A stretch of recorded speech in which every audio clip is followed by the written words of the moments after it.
What is best in life? To crush your enemies, see them driven before you, and to hear the lamentation of their women.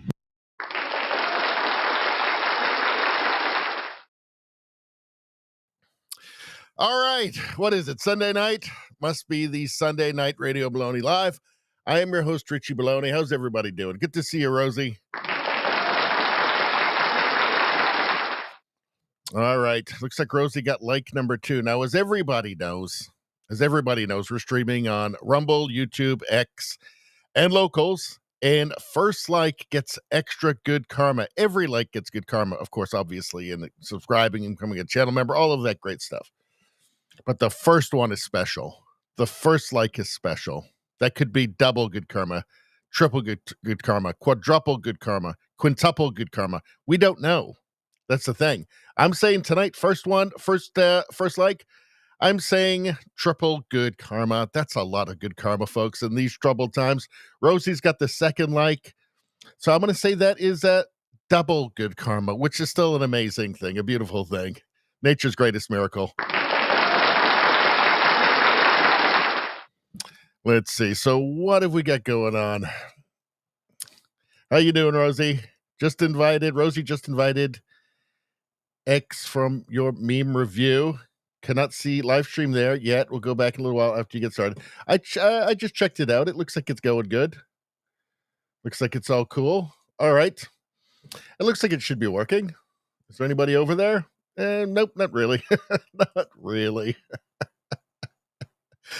Yeah. Anyway, so let's get to the menu. What are we talking about tonight? Let's see. We'll quickly go over everything we're going to talk about, and then we'll go back to the chat if there's much happening there, and then we will get started in on the stories in detail. First off, we're going to talk about this federal appeals court decision to strike down big parts of the Trump tariffs. Now, they're still in place. They're leaving time for it to go to the Supreme Court. We will take a look at that, exactly what's happening there. And we are going to look at, some woke mind virus stuff. And, these university campuses, academia is just completely captured now. They've gone Gaza crazy. And I mean, this guy's just saying outright that universities should the only thing they should be concerned with, apparently, is like communist revolution in Gaza. That's it. Hold on one second. Oh, all right.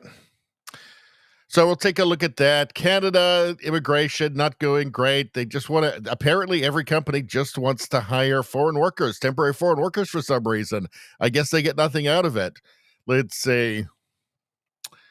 Yes, we're going to talk about this push for Castle Law or Castle Doctrine, or as it's being called in Canada by Pierre Poilievre, Stand on Guard, a Stand on Guard Act to change the criminal code. There's a lot of dingbats in Canada that just won't like this because they're just reflexively progressive and will get angry at anything that might actually keep them safer or make for a better society. So they're crazy. Stephen Miller on this Kilmar Garcia. I mean, what a hill to die on. Kilmar. His name sounds like Kilmore. Kilmore. That's what that is what his name actually sounds like. We're going to actually go through who this guy is and just settle this once and for all. You don't want him in your country. He's not just some guy from Connecticut. Let's see. What else we got? So we've got a crazy poll here. Is Canada this crazy? Is Mark Carney's approval rating really at 68%? I don't know. Who knows? We'll take a look at that. We've got some memes. We've always got some memes. Always fun. Very political memes today, too. Yeah, we're going to talk. This is more on the Castle Doctrine stuff. We're going to get into that. crime in Canada. It's just not. Canada is a cautionary tale at this point. Worst king ever. I think that King Charles is just like a traitor, actually. We'll get into that a little bit. So the Democrats are really not liking what Trump is doing in D.C. Because I think the people there are actually liking, because people don't like being afraid all the time, apparently. That's a thing. But yeah, they're really, it's just weird, their strategy. Just be against anything that people like normal people like, not communist revolutionaries, but just normal people. Weird strategy. We've got, we've got some stuff, I guess, Canadian Islam stuff, Canadian religion of peace stuff. And, well, it's not going well. Not going well at all. What else we got? We've got a little bit of stuff on Mark Carney from Pierre Poilievre here. And then we have the last one of the evening, which is just a bunch of random stuff. Now, before we get started, I want to say that I might keep this one kind of short. I might save a bunch of this for tomorrow, because today is the last day of the month, and tomorrow starts a new month, a new commitments for the Rumble Creator Program in terms of amount of hours streamed and premium only streamed hours that I need to stay in that program. And I've done a lot this month. I've done a lot of live streams. I think I've done like 60 hours this month of live streaming. So I might decide to keep this one a little bit shorter tonight. Maybe keep it down to like 2 hours. We'll see how it goes. And then save a bunch for tomorrow, and then just go really long and get I got to do 5 hours of premium per month on Rumble to stay in the program. I might just do like 4 hours tomorrow night and get a really good start, because I'm going to be away for like, I don't know, 8-9 days. We're going on a road trip, leaving on, I think, the 9th we're going to be going. And so I've got to make that up, because I probably won't be able to do much of it while I'm on the road. I take my mobile studio with me, of course, but usually I certainly can't usually do a live stream. I have, I think, a couple of times, but usually it doesn't work out. I usually do a few clip videos from past live streams, but yeah, I'm going to have to make up time. So I'm thinking I might just keep this one short, maybe even like an hour and a half tonight, and just leave a bunch of stuff for tomorrow. Just a bunch of stuff for tomorrow. And then try and do like 4 hours of premium streaming tomorrow. And yeah, because again, I don't want to be going crazy at the end of the month doing, endless live streams to try and make up the time. So that's how it's going. That's what's happening. So we'll just have to see. All right.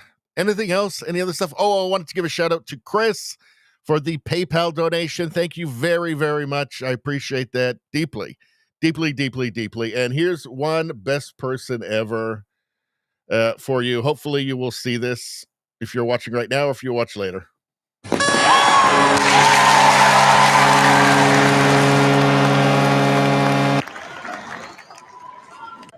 Best person ever. Best person ever. Anybody in history that you admire, total dog shit compared to Chris. Thank you very much. All right.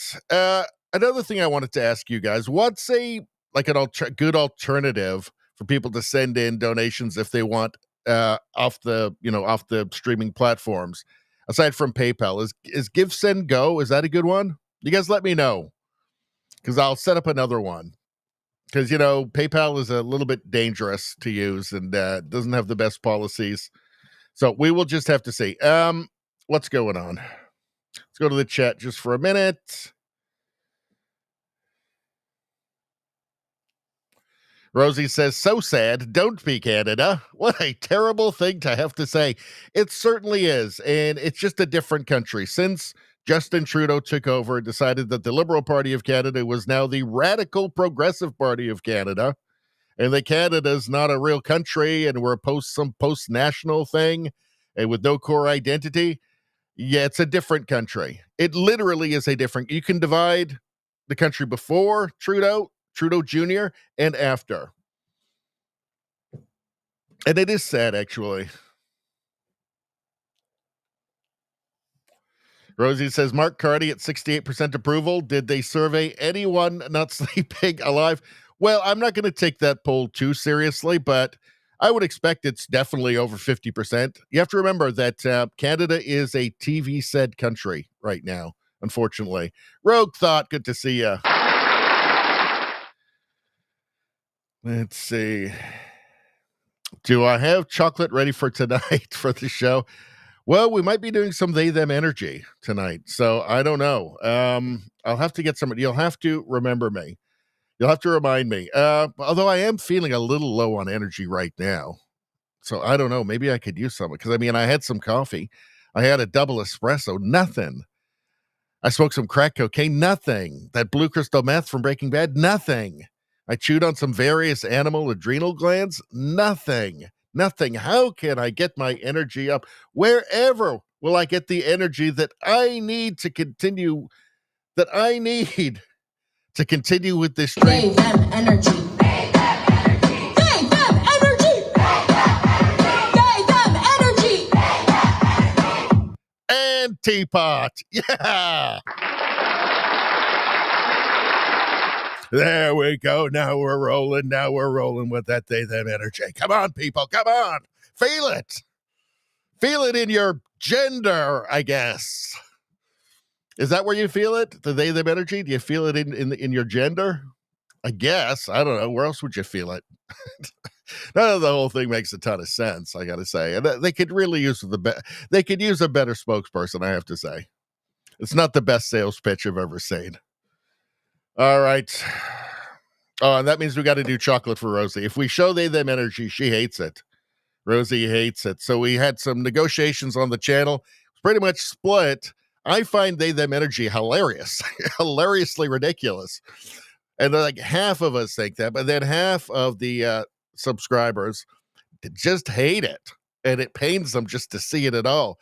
So, and Rosie's one of them. Rosie is their leader. So, as negotiating from that faction, she negotiated that if we show the they them energy, we can only do it on Tuesdays, and then if we do a stream on Thursday, which I don't know, I agreed to do that because we rarely do. Although maybe this week we will. Then we can show they them energy, and the other ones we can't. And when we do, I've got to show chocolate for Rosie. I feel like that was kind of selfish on her part. I'm not sure she was negotiating in good faith for everybody, maybe just herself, but I don't know. All I know is this, that I've got to show some chocolate now because that's what we do. That's what this channel has become, people. I didn't want it. But this is what happens when you have, negotiations. All right. People have to compromise. So what do we get? Oh, yeah. Take a look at that. So it's actually not so bad. That is some rich. Look at how moist that is. Good Lord. I bet you that's some good cake, right? Look at that. Look at it. Look at how moist that is. Mouth-wateringly so. Absolutely wonderful. All right. So done. All right. What's going on? All right, let's move on.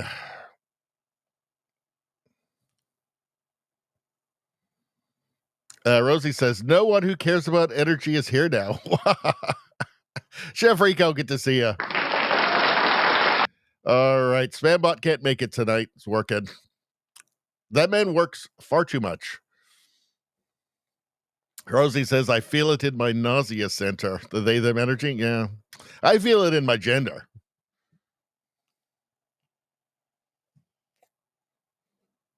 Let's see. Rogue Thought says, PayPal is awful, but I don't think they really put the Eye of Sauron on you until your channel starts reaching a larger audience. But it's good to have plan B options. Yeah, what do you guys think? What's the plan B option? Is it give, send, go? Does that operate the same as like PayPal? Or do you have to set up like a campaign or something? I don't know. You guys tell me. See, is somebody watching, the replay or something? Tell me in the comments.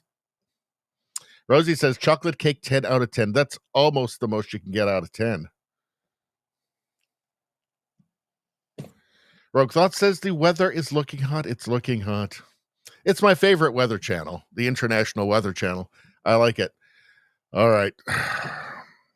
So I guess that's it, people.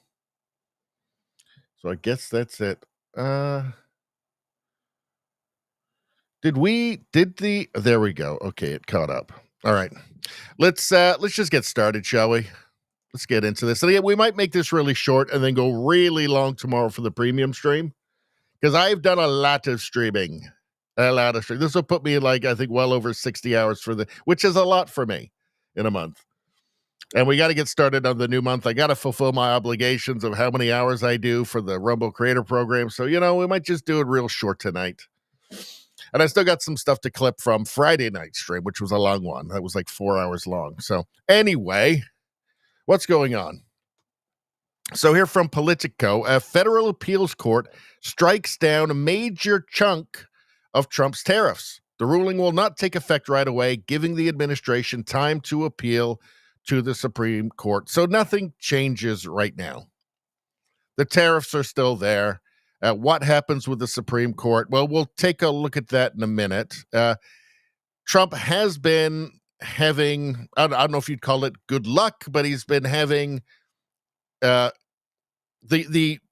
Supreme Court has been agreeing with Trump quite a bit. They don't always, but generally he's had a good run with the Supreme Court. So, but I don't know what's going to happen with this one, because this is, he's done this on the authority of an emergency order from Congress.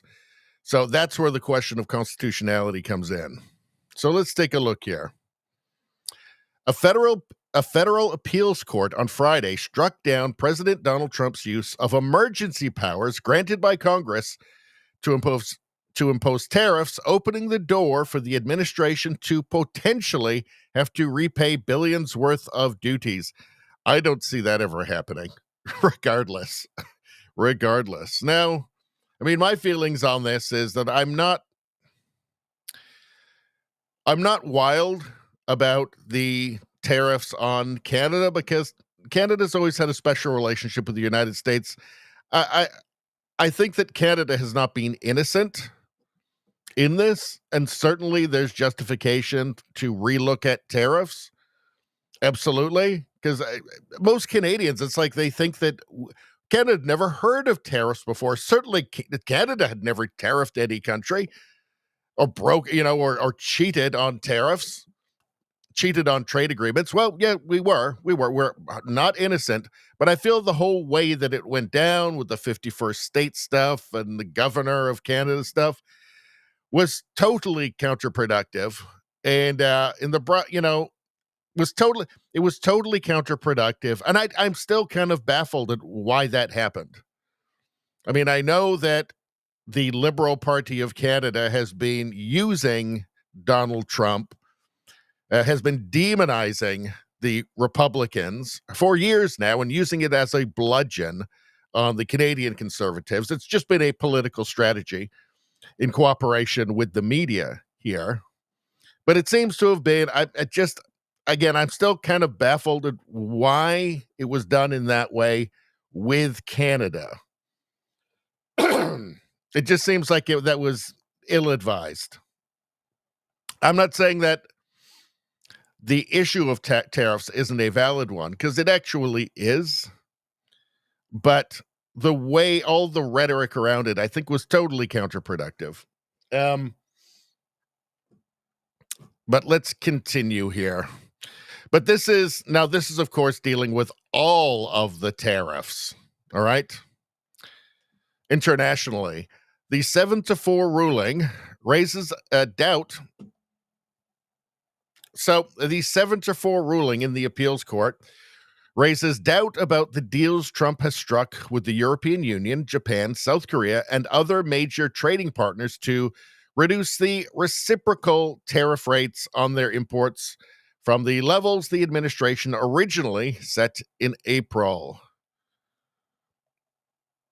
We conclude Congress did not give the president wide-ranging authority to impose tariffs of the kind that Trump imposed in his sweeping executive orders, the majority wrote. The ruling also invalidates the tariffs that Trump has imposed on China, Canada, and Mexico to pressure those countries to do more to stop shipments of fentanyl and precursor chemicals from entering the United States.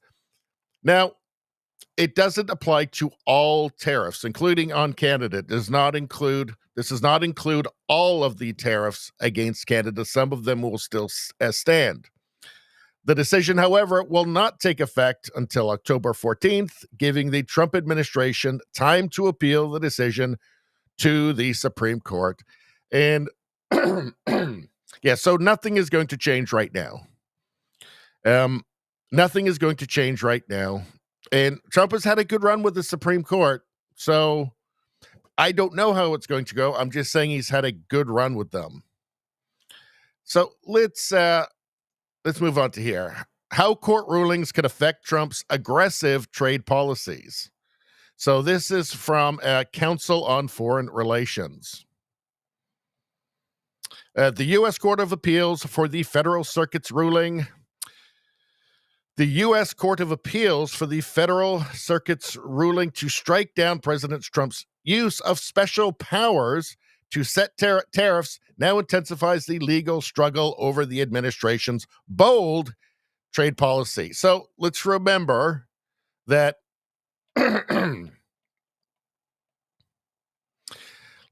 he was granted emergency powers by Congress, but the question is, how far-reaching are they? So if the High Court, so the Supreme Court, upholds the decision of the lower courts and the appellate court to strike all tariffs introduced with the International Emergency Economic Powers Act, that's what he got from Congress, the bulk of the tariffs that Trump has introduced this year will be canceled. Let's go down a little bit further.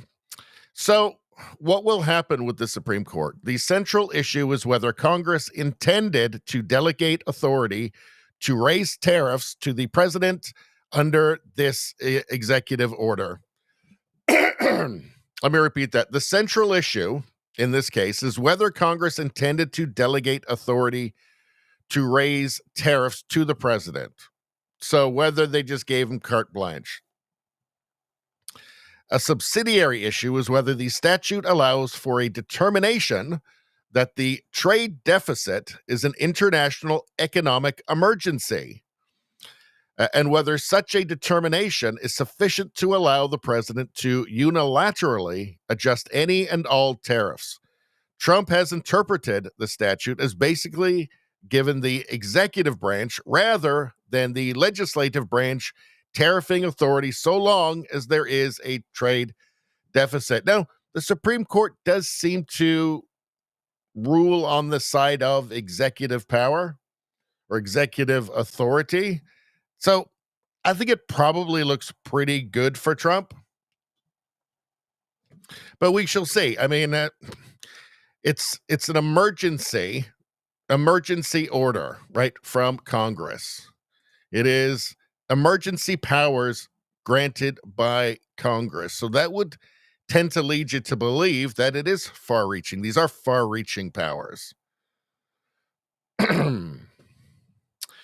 The appeals court ruling noted that it seems unlikely that Congress intended in enacting the emergency powers to depart from its past practice and grant the president unlimited authority to impose tariffs.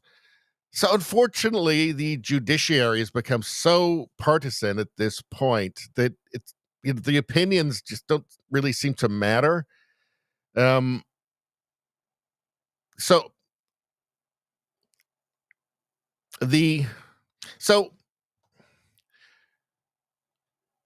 when you see, you know, emergency powers, that would tend to, again, that would lead you to believe that they would be far-reaching powers, if not, you know, unlimited authority regarding tariffs. Again, the Supreme Court seems to have been, you know, seems to have recently been ruling in favor of, you know, executive authority. So I guess we'll have to see. It's no guarantee. They have ruled against them in the past. But let's go to here. So here's what Donald Trump has, one of the things that he's posted. Without tariffs and all of the trillions of dollars we have already taken in, our country would be completely destroyed and our military power would be instantly obliterated. In a 7-4 opinion, a radical left group of judges didn't care, but one Democrat, Obama appointed, actually voted to save our country. I would like to thank him for his courage. He loves and respects the USA. So the country would be completely destroyed. Military power would be instantly obliterated. I mean, this sounds like, very typical Trump overstatement, but it would hurt the country, certainly, because they are taking in a lot of money.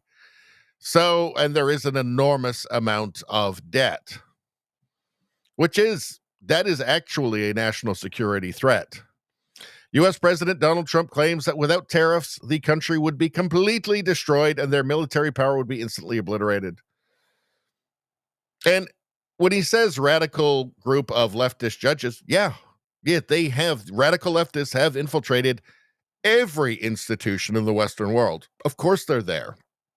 And of course they will just vote without principle, right? Just in a purely partisan way.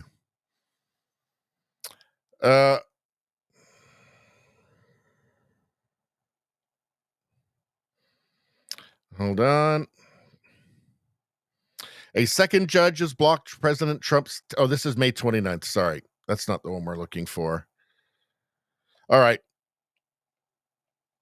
So that's it. That's the Trump tariffs. So they are still working. They're still happening.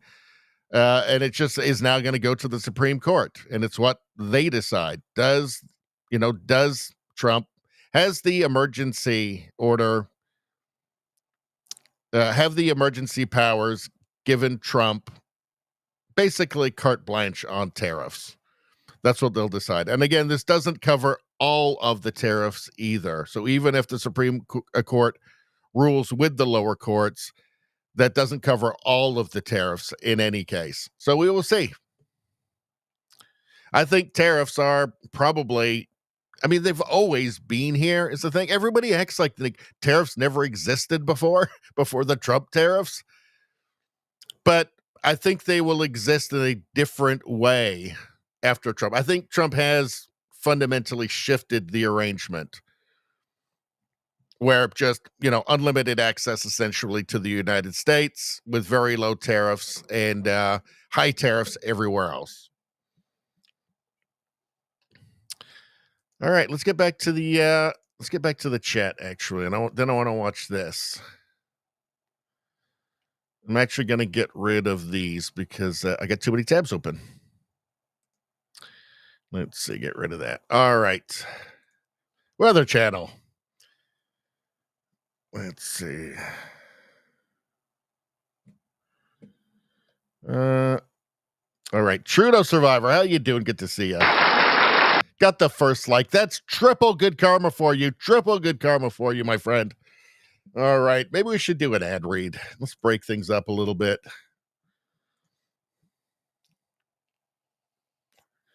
What do we got? Oh,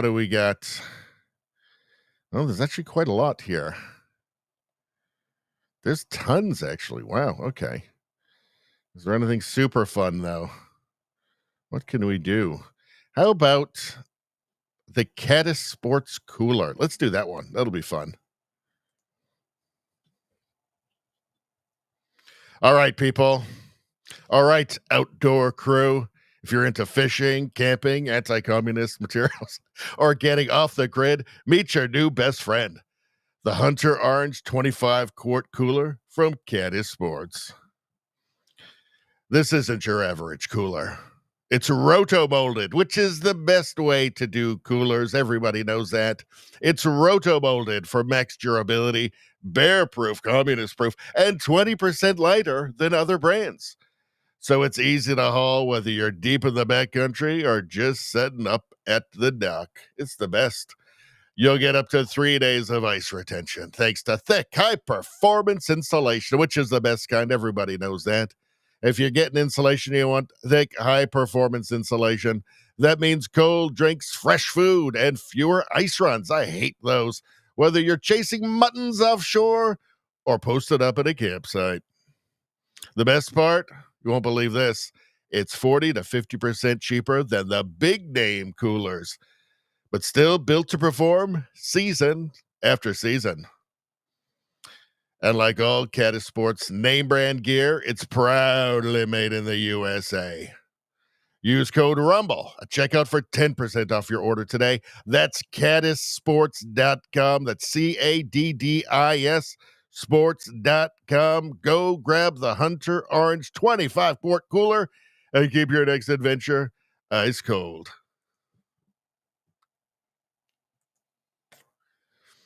See, they didn't have instructions that I had to stick strictly to the script, so I got to have a lot of fun with that for a beautiful, beautiful cooler company. All right. Prayers for Rudy Giuliani. Did something happen to Rudy Giuliani? What happened? I guess we're going to have to look that up now. Hold on.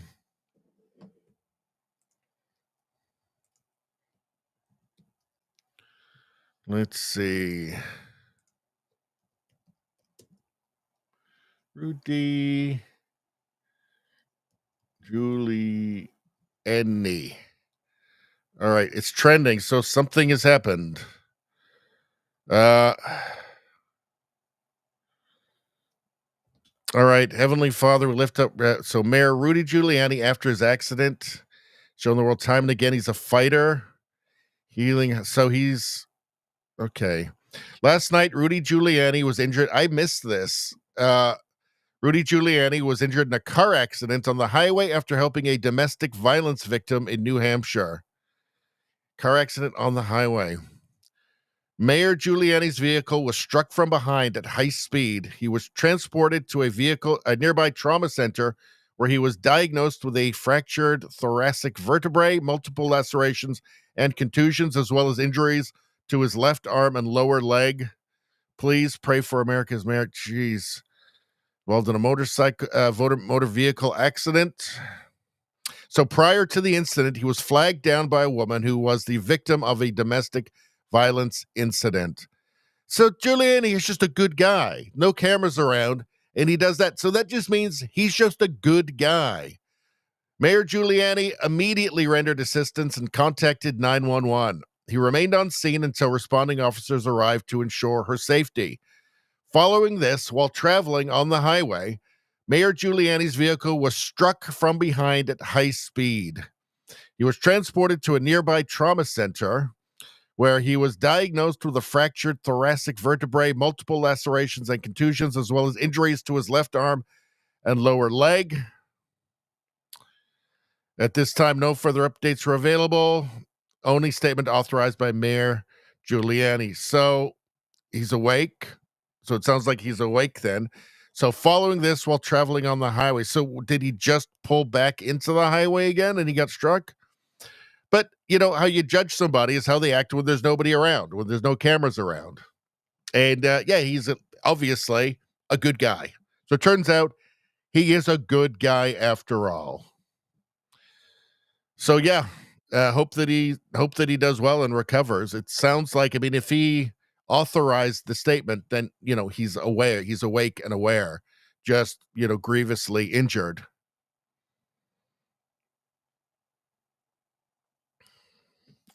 Let's see, what does this say? Truth is Freedom says the fact that there's literally nothing about the driver, not even whether they stayed or fled, means this information is being deliberately withheld. That's not how traffic accident reporting works, especially with someone of Giuliani's profile.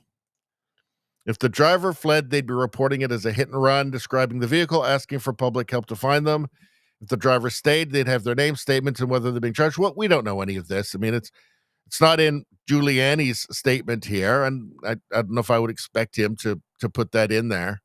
But yeah, I mean, obviously, he's a good guy. He stopped to help somebody, stranded, obvious domestic, a victim of domestic violence.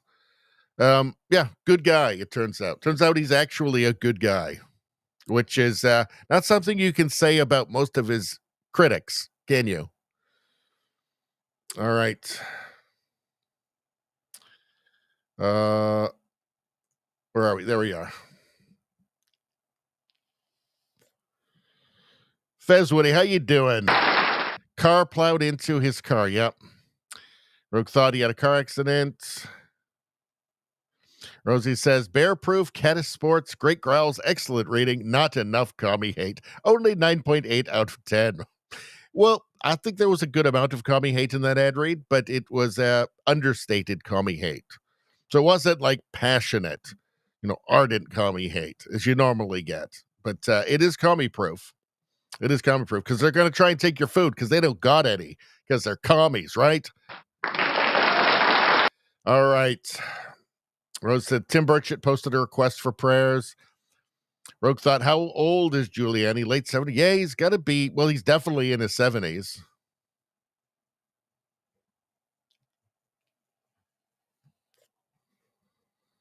Rosie says, sort of grim observation here.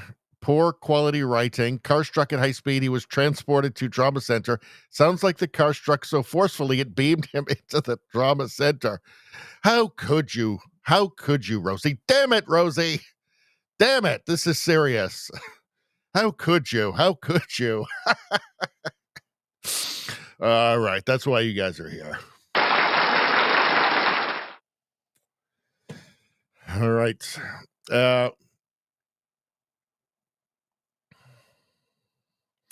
Judo 5 says, how did Giuliani really get injured? Drug deal? No, he was helping somebody on the side of the road.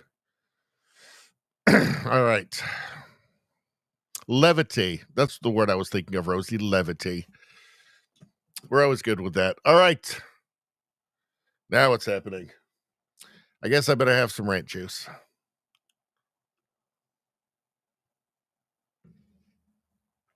We're already 38 mother-loving minutes into this stream. Mother-loving. All right. So what do we got next? Woke mind virus. So academia is totally captured at this point, ideologically captured. And they're just not hiding it. They don't care if you know that they're just using their campuses as indoctrination centers now. So here's a Hatem Bozian, a UC Berkeley lecturer and founder of Students for Justice in Palestine, because the point is to turn them, all the students, into revolutionary activists and revolutionaries. That's the point of it. It's critical pedagogy, they call it, and it's commie. So apparently he thinks that the only reason for a university to exist is to militarize students in favor of what he likes and against what he doesn't like. Let's take a look. This is what people are going massively into debt for. Gaza should be the focal point on campus. My campus is Gaza. What about an education? Just an education that isn't Gaza, that isn't just your ideology, that isn't turning students just into zombies, zombie activists. How about that? In campus are Gaza. The library is Gaza. The research is Gaza. And we need to connect it to every part. What about the cafeteria? Does that have to be Gaza as well? Because not everybody likes hummus. Of the struggle. Martin Luther King says in the 1963 evil society, militarism, materialism, and racism. These can be re-understood in relation to Gaza as well as transnationally. The time is today for a free Palestine. The time is today to liberate the university. The time is today for Where? From the river to the sea? What's going to happen between the river and the sea, by the way? Exactly. Like, what's exactly the plan? Because I saw, like, the Hamas charter, and they make it pretty clear. And it's kind of like the same plan as a guy in Germany had in the 1930s. Colonization. We need. Oh, yeah, decolonization. Everything's got to be decolonized as well. Whatever that means.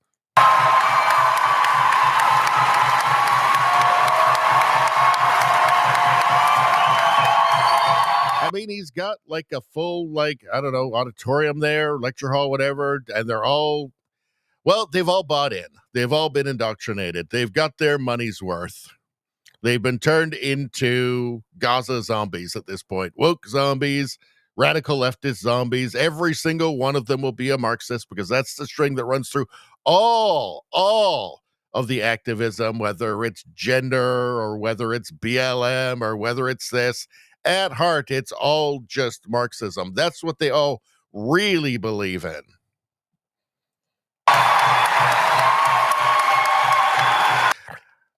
I would say at this point, unless unless somebody wants to be an engineer, although this stuff is even getting into like the STEM fields now, but unless you're going to get an actually useful degree that will make you useful to the world and won't just be a waste of human potential and a waste of money, just don't go. Just go to a trade school, do something useful that actually helps people. I mean, look, if you've got a broken pipe in your house, the most important and the most admirable person in the world is a plumber, right? You love that plumber, right? They're actually doing something. They're doing something which no professor of critical race theory or critical gender theory or any of that gibberish can ever provide. They're providing something those people can never provide, which is at least momentary happiness. Momentary happiness. No critical studies professor or student ever made anybody happy for even a second. All they do is spread misery. So do something else, unless you're going to get a useful degree in something useful that can actually help. Become an engineer, create some, help to create amazing new technologies, physics, something like that, or, become a dentist or a doctor or a nurse, something useful. We don't need any more papers on, any more critical analyses of critical studies of, why clouds are racist, or why Shakespeare's racist, or why milk is racist, or why wearing shoes is racist and sexist and patriarchy and all the rest of it. We don't need any more of that. We don't need anybody to write papers to spend years studying why, chocolate cake is misogyny. This is all pointless. Just a total waste of human capital, human potential. And it makes people miserable. It's a mind virus. It's an idea pathogen. Can you imagine that you'd spend, I don't know, UC Berkeley, what does that cost a year? 60 grand, 80 grand, something like that? And you just think your kid's going to a normal, going to learn something useful, and then you see this, and this is what they're learning? I would think if it was my kid, I'd be terrified. Be like, I ruined my child's life potentially by sending them to this. I ended up destroying my child's brain by sending them to listen to this, to be indoctrinated by fanatics. Rogue Thought says, I plumbed my mom's entire rental property. Yes, and you're probably the most popular person on the block that week. Because it's actually useful. It can actually do something for people. Let's see. So Elon Musk reposted this. This is why he's so hated by the left. Giga-based dad. Are you paying attention yet? And this was originally posted by Traditional Thinker. Guide to Destroying the West. Convince women to hate men. Convince men to hate themselves. Convince minorities to hate whites. Convince whites to hate themselves. Convince the young to be LGBTQIA+. Convince the old that they are backward. Only takes a generation if done correctly. And convince the young to be you can actually get rid of like the LGB, and it's just convince the young to be the rest of it, which is just a bunch of abstractions. Only takes a generation if done correctly. It is amazing how quickly this stuff has taken hold. I know it's been around for decades, but it did seem very suddenly about 10 years ago, maybe 15 years ago, it just really took hold. And it was no longer just something happening on college campuses that kids were going to grow out of. No, they weren't going to grow out of it. It's stuck. Many of them had just lost agency and their free will to an idea pathogen, and were basically doomed to be woke zombies living for nothing more than to simply propagate and spread their own mind virus to other weak-minded people. Which sucks. And Elon Musk says, bullseye, bullseye. How could this do anything but just destroy your civilization? Right? Like, how could it do anything else? It's clearly designed to do that. Burn it all down so you can build up your communist dystopia on the ashes. That's why they don't teach these. That's why these kids come out of universities totally historically illiterate, because history. That's why these kids come out of universities totally historically illiterate, because history is not confused as to where this road leads. So it's best if for guys like this, if they just don't teach that to the students. It might lessen their fervor for a revolution. I think it's evil, personally. That's my thoughts. Let's see. What do we got going on here? Michelle Rempel Garner. So, as regular viewers will be aware, Canada has a major immigration problem, like every country in the Western world, for some crazy reason. I'm sure it's got nothing to do with Davos. But Canada's got major mass immigration problems and all the attendant issues that come along with that, all the attendant dysfunction that comes along with that, unemployment, crime, inflation, especially in things like housing, breakdown of the healthcare system. Day 5 of posting jobwatchcanada.com jobs data. Michelle Rempel Garner, conservative, Canadian conservative. Ontario youth unemployment, 16%. Unemployed Ontario youth, 199,300. But a Subway in Brampton wants to fill a job with a temporary foreign worker for $36.10 an hour, and the Liberals are going to let them. Yes, Canadian businesses lobbied for a long time to bring in temporary foreign workers who basically exist to suppress wages. You don't have to pay them any more than minimum wage. They're supposed to be going home. It turns out, actually, a few of them actually do. Or they're supposed to. Anyway, you don't have to really worry about them complaining about raises, that sort of thing, or working conditions. So they like them. Plus, there's things like tax benefits and free training, that sort of thing, subsidies from the government. So a total betrayal of Canadian citizens, especially young Canadians. Ontario youth unemployment, 16%. Unemployed Ontario youth, almost 200,000. And a Subway in Brampton is hiring a temporary foreign worker for $36 an hour.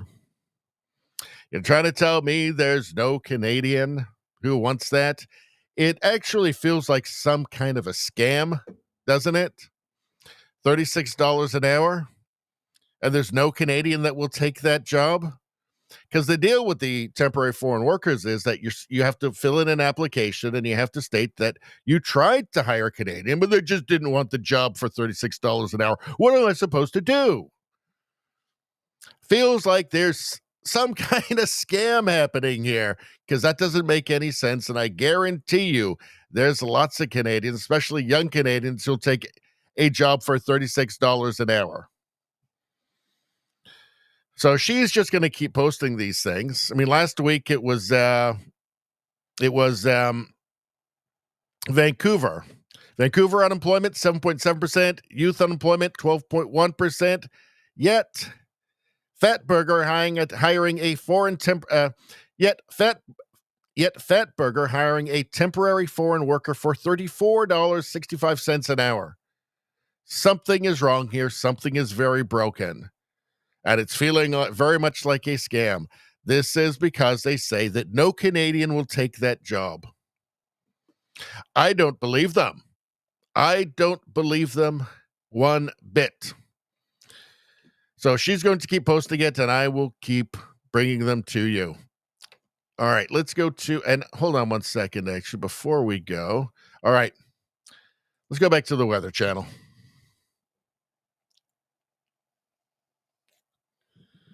Let's see.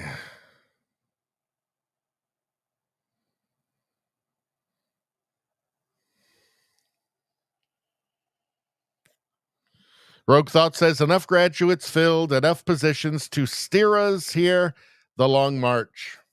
Yeah. Well, that's a China reference, right? Yeah. The liberals were saying, the old school liberals were saying, don't worry about, because we kept hearing all the crazy stories, all the lunatic ideas coming out of the universities, all these students. And the old school liberals assured us, they said, don't worry, no, they're just crazy kids. They'll come out and, the real world will change them. That will smarten them up. Well, no, they changed the real world. They changed the outside of, Communist Revolutionary Academy, University world. So now the inmates are running the show in pretty much every institution across the West. It's going to take a lot of work to get them out, to root out the poisonous ideologies that are wrecking Western civilization right now. I mean, the Trump win was a definitely a step in the right direction, right?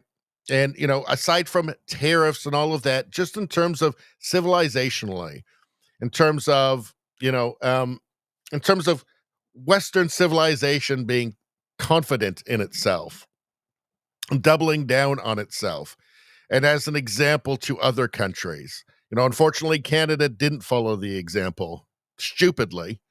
But it looks like in Europe, some people are. It's offered hope, seeing Trump, seeing the American public coming to that fork in the road. One way is, micromanaged decline, national decline, and authoritarianism and increased poverty and leftism. On the other side was, hey, let's double down on Western civilization. Actually, we're pretty great.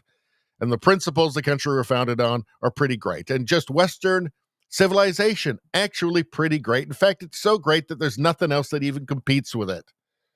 So let's not wreck it. Let's not ruin it. Let's have some belief in ourselves and stop apologizing all the time. And that is, again, unfortunately, in Canada, we did not follow the example, but it looks like it did provide hope, enough hope to make change in Europe, throughout Europe. Germany, AFD, I know they're going to try. They'll probably make the AFD illegal. I know they've been talking about that, but it has inspired people around the world. But even with the Trump win in the States, the institutions are still infested. There's still a deep state in the United States. It's not something that can be fixed in one election. The same way that the damage from the Trudeau-Carney liberals over the last decade is not going to be fixed in one election in Canada. It's generational damage at this point. But it's not over. It ain't over yet. Rogue Thought says, an intentional immigration problem. Yep, 100%.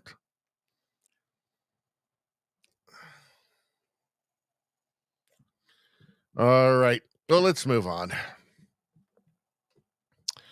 What are we doing now? We did that. Let's do some memes. Oh, no. Actually, not memes yet. Canada immigration. What else have we got?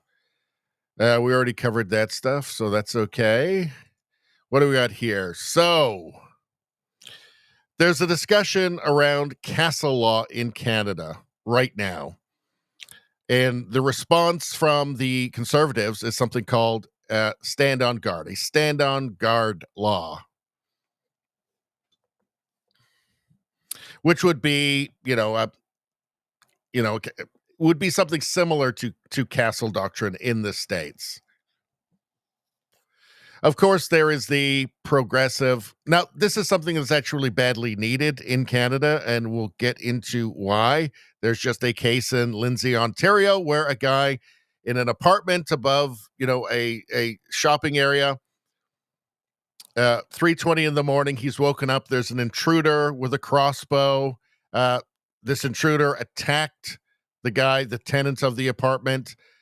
The tenant defended himself with a knife. The guy was put in hospital. The intruder was put in hospital with life-threatening injuries, and the tenant has been arrested. And charges have been placed because Canada. But of course, you've got the progressives who just anything sane, they're going to be against it. Whatever doesn't feel progressive, leftist enough, whatever doesn't feel like, he'd be comfortable saying it at his next dinner party with the other lefties in the bubble, they have to attack. So here's Tom Parkin. Pierre Poilievre plays to the violent fringe. Violent fringe. I wonder who's the violent fringe. Is the guy who broke in with the crossbow at 3:20 in the morning? Perhaps that's the violent fringe. Huh? Actually, not so fringe even anymore in Canada, I guess. So here's that couple that was in the States during all of the riots. We remember them. Okay, let's go to Sean Fraser here. Okay, Sean Fraser. So he was the Minister for Immigration during the explosion, the just totally uncontrolled catastrophe of millions of people entering the country illegally. It still continues, but it started under him. Then he was moved to the housing minister. Then he was the housing minister, and you know how that's gone in Canada. Total catastrophe. Now he's the Minister of Justice. So let's see if he's gotten any better. So here's Pierre Poilievre talking about the stand on guard law. Let's listen to just a little bit of this here, 6 seconds. The use of force, including lethal force, is presumed reasonable. The use of force. Yes. So with the new law that Pierre Poilievre is proposing, just the use of force will just be presumed reasonable in Canada. You're woken up in the middle of the night by an intruder. Whatever force you use is just it's presumed to be reasonable, which would be different from the law now, which, there's 9 factors you have to somehow, in the heat of the moment, while you're confused and groggy and adrenaline's rushing through your system, there's 9 factors that you are supposed to, I guess, somehow parse out in your brain. Needless to say, Canadians don't even know about this part of the law, the criminal code. But Sean Fraser, what's his take on this? Canadians already have the right to defend themselves under a law Harper brought in with Poilievre's support. So what's he talking about there? Hold on. I've got a bunch of stuff here. Where is it? Hold on. Where do I have it? Okay, right here. In March 2013, so this was under the Harper government, the Conservative government, and Pierre Poilievre was a part of that. Canada's self-defense laws were significantly changed by Bill C-26, the Citizens Arrest and Self-Defense Act. So what happened? It was just simply, it was simplified. It existed to simplify the provisions. So the old complex wording of the criminal code was replaced by new, clear, and simple provisions for self-defense and defense of property. This was a tweaking to the existing laws. The legislation aimed to ensure a common understanding and application of the law across all Canadian jurisdictions by providing clearer legislative intent and content. The act also clarified the power of a private citizen to make an arrest of somebody they find committing a criminal offense on or in relation to property. Just don't hurt them when you're doing it, or else you're going to get arrested. Clarity. To make the laws on self-defense and defense of property clear, accessible, and easy to understand for police, crown prosecutors, and the public. So it failed on that front. So it was not a brand new law brought in. It was to clarify the criminal code on this issue. And it wasn't enough. It wasn't. But it wasn't, a cancel doctrine law, which, and also keep in mind, in 2013, Canada was a different country. And Canada was not the same country that it is now after 10 years of liberal ruin. ruinous liberal policies, right? This has now become a much more serious issue because it's a more serious issue in Canada. It's a bigger problem. We have much bigger problems now. So it's entirely appropriate to do this. Now he's chasing a photo up by attacking police for doing their jobs. Doing their jobs, that's right. So arresting a man, a victim of a home intruder, for defending himself. Like, Mark Carney is just a new face on the exact same party. Sean Fraser was there before. Again, immigration minister, housing minister. Now he's minister of justice. It's all the same people. Mark Carney had been advising Justin Trudeau since 2020. He was the man behind the curtain. His fingerprints are all over everything that Trudeau has done. There is nothing different, right? It's just basically Carney took the mask off. He took the Trudeau mask off. There is no change in this government. This is the tone. Chasing a photo up by attacking police for doing their jobs. Yeah, but Canadians, I think that the majority of Canadians don't want the police's job to be to arrest them for defending themselves in their own home in the middle of the night. I trust police to lay charges and judges to consider evidence over Pierre playing cops and robbers. I say this, it's 3:20 in the morning. There's a man with a crossbow in your house who attacks you. Whatever happens to crossbow home intruder man is fine. Whatever happens, well, that's just how it goes when you break into somebody's house in the middle of the night with a crossbow and attack that person. In these circumstances, there is no such thing as unreasonable. Everything is reasonable. Anything you do is reasonable. You don't know what's in that person's mind, whether they attack you or not. You don't know. They may not look like they're armed. They could have a knife in their pocket. You have no idea. My feeling is you break into somebody's house, you cross that threshold, you climb in through the window, however you get in, you leave your rights outside. And whatever happens to you, well, don't break into people's houses. And that's the end of it. But Sean Fraser here is quite contemptuous of people who are concerned about being arrested for protecting themselves, defending themselves and their families. Nothing has changed with this government. This isn't the Wild West. It's Canada. Yes, it's Canada. The Canada where you can't even defend yourself, because Sean Fraser will be perfectly happy if you get arrested for defending yourself. Canadians deserve real solutions that make us safer. Well, here's one. Here's one. At least allow Canadians to defend themselves. And yet, it's not reasonable to expect somebody to use reasonable force. That's a pretty broad term, right? In an unreasonable situation, you can't expect people to be reasonable by your standards. Not slogans that inspire fear and chaos for Pierre's political survival. You guys caused the problem. You guys caused the crime wave across the country. Have you no shame? Oh, what am I saying? Have you no shame? We know there's no shame. Let's see. How about this from Bromsley? Hey, Arsat, this was all under your watch. How do you sleep at night? I'm sure he sleeps fine because he's got no soul. Here we go. Well, let's see. When did Trudeau get in? When did the Liberals take over? Right around here. So down, down, down, down, down, down, down, and then up, up, up, up, up. Then a bit of a drop during the you-know-what 2020, and then straight back up again. Straight back to normal again. Jeez. What do you think of that, Sean Fraser? You didn't mention any of this in your snarky comments here.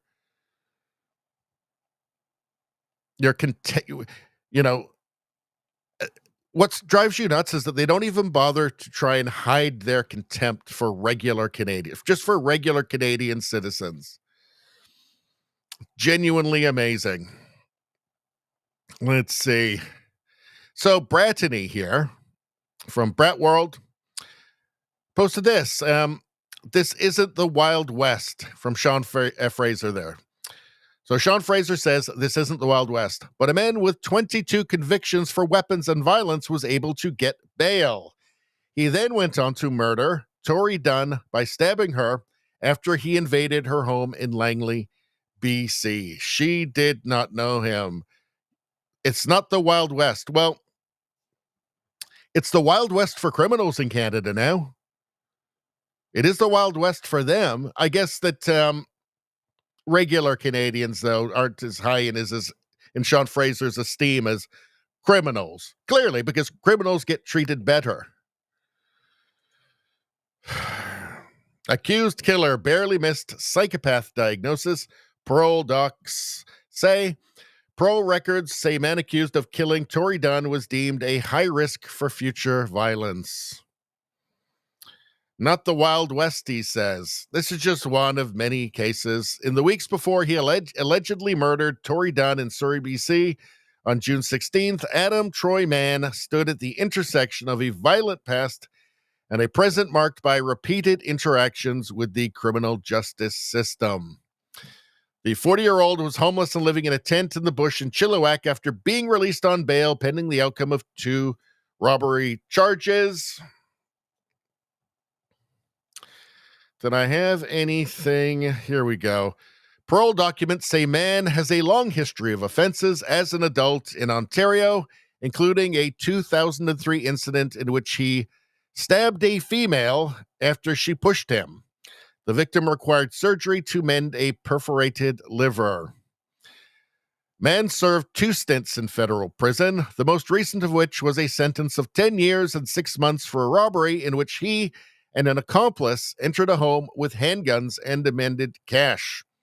According to the parole board, man accumulated nearly 70 institutional charges during his time in prison, spending 24 periods in segregation and picking up an extra 6 months for an assault behind bars. We see these stories constantly. Actually, it kind of does feel a bit like the Wild West, Sean Fraser, because of you, because of people like you, because of your party, because of your ideology. There he is there. There he is there. Family calls for justice reform as Tori Dunn's accused killer appears in court. What do you say to that? What do you say to that family, Sean Fraser? Are you going to tell them that it's not the Wild West? It's not the Wild West? Are you going to mock them? Are you going to show your contempt for them?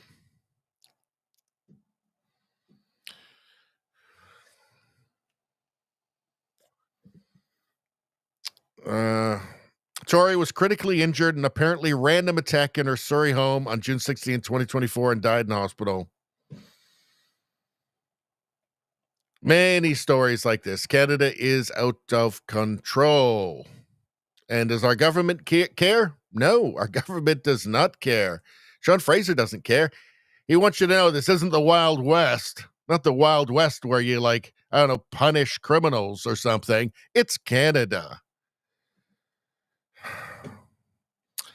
Solutions that make us safer, not slogans. Not what slogan? You mean like elbows up? You mean like elbows up? Well, that slogan actually didn't go all that well, did it? And look, the clip that he posts here, that shows you how clueless they are. Let's watch. The use of force, including lethal force, is presumed reasonable. The use of force...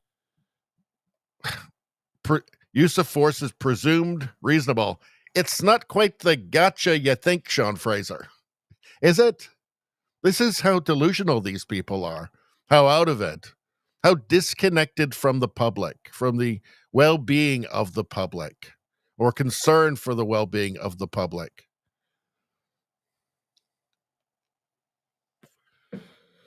All right. So let's move on. We'll get to that one in a second. Stephen Miller talking about Kilmar Garcia. You know, that guy from Connecticut. Where was he from? Connecticut or Maine or something? Just a guy. Let's see. Let's see. All right, what's going on? Let's get back to the chat here. It looks like the chat is actually picking up.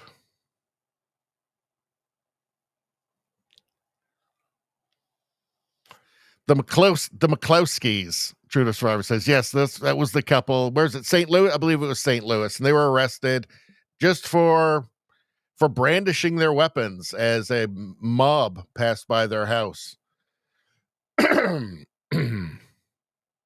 Let's see.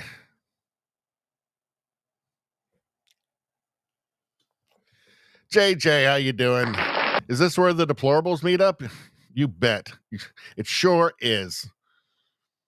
Let's see. Rosie says, hey, JJ, we've had one energy, one chocolate, one ad for Caddis Sports. Caddis Sports. Let's see. All right. Nevada says, need more energy.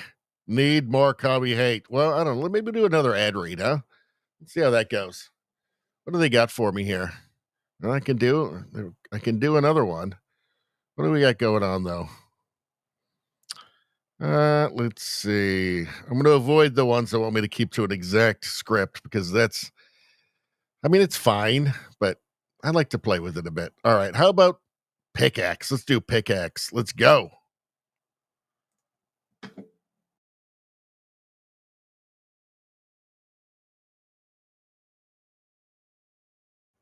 All right, everybody. Just a quick pause to tell you about Pickaxe, the creator and user-first platform built for people, not algorithms. I prefer people myself. You know what big tech is up to. Data mining, bot-driven feeds, black box AI deciding who sees your work, a bunch of purple-haired gremlins canceling you. Instead, Pickaxe hands you an algorithm-free chronological feed with native Rumble playback. That's native Rumble playback. Auto-publishing of your live streams. That's a beautiful thing. Free blue check verification and full monetization control. Your voice, your rules. Best of all, the web version is live right now, and their iOS and Android apps drop next month. On Pickaxe, your Rumble videos play seamlessly right in your feed as if they were built into the platform. Well, that sounds handy. No embeds, no workarounds, just smooth native playback. Even better, in beta now, creators can connect their Rumble channel, connecting your Rumble channel, that sounds great, to Pickaxe to automatically post live streams and videos. So your followers never miss a moment. And you guys never want to miss a moment, do you? You can also write full articles directly on Pickaxe today. That sounds like a fun thing. And later this year, you'll be able to blast them out as email newsletters with one click and build up your own email list for direct audience access.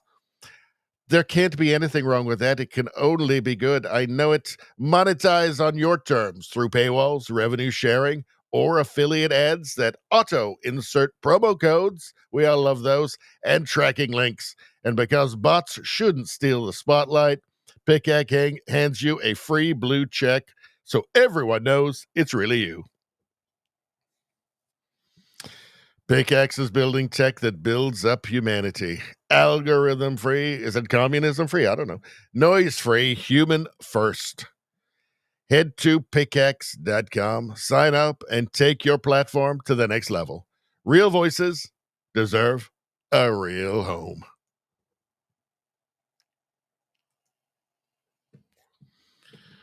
We've never had such a good time. Never.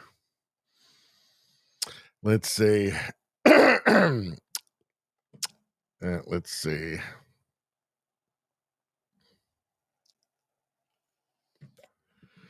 What is going on? Hold on a second.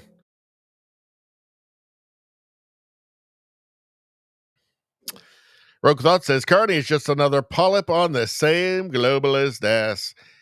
He is a globalist ass, for sure. Let's see.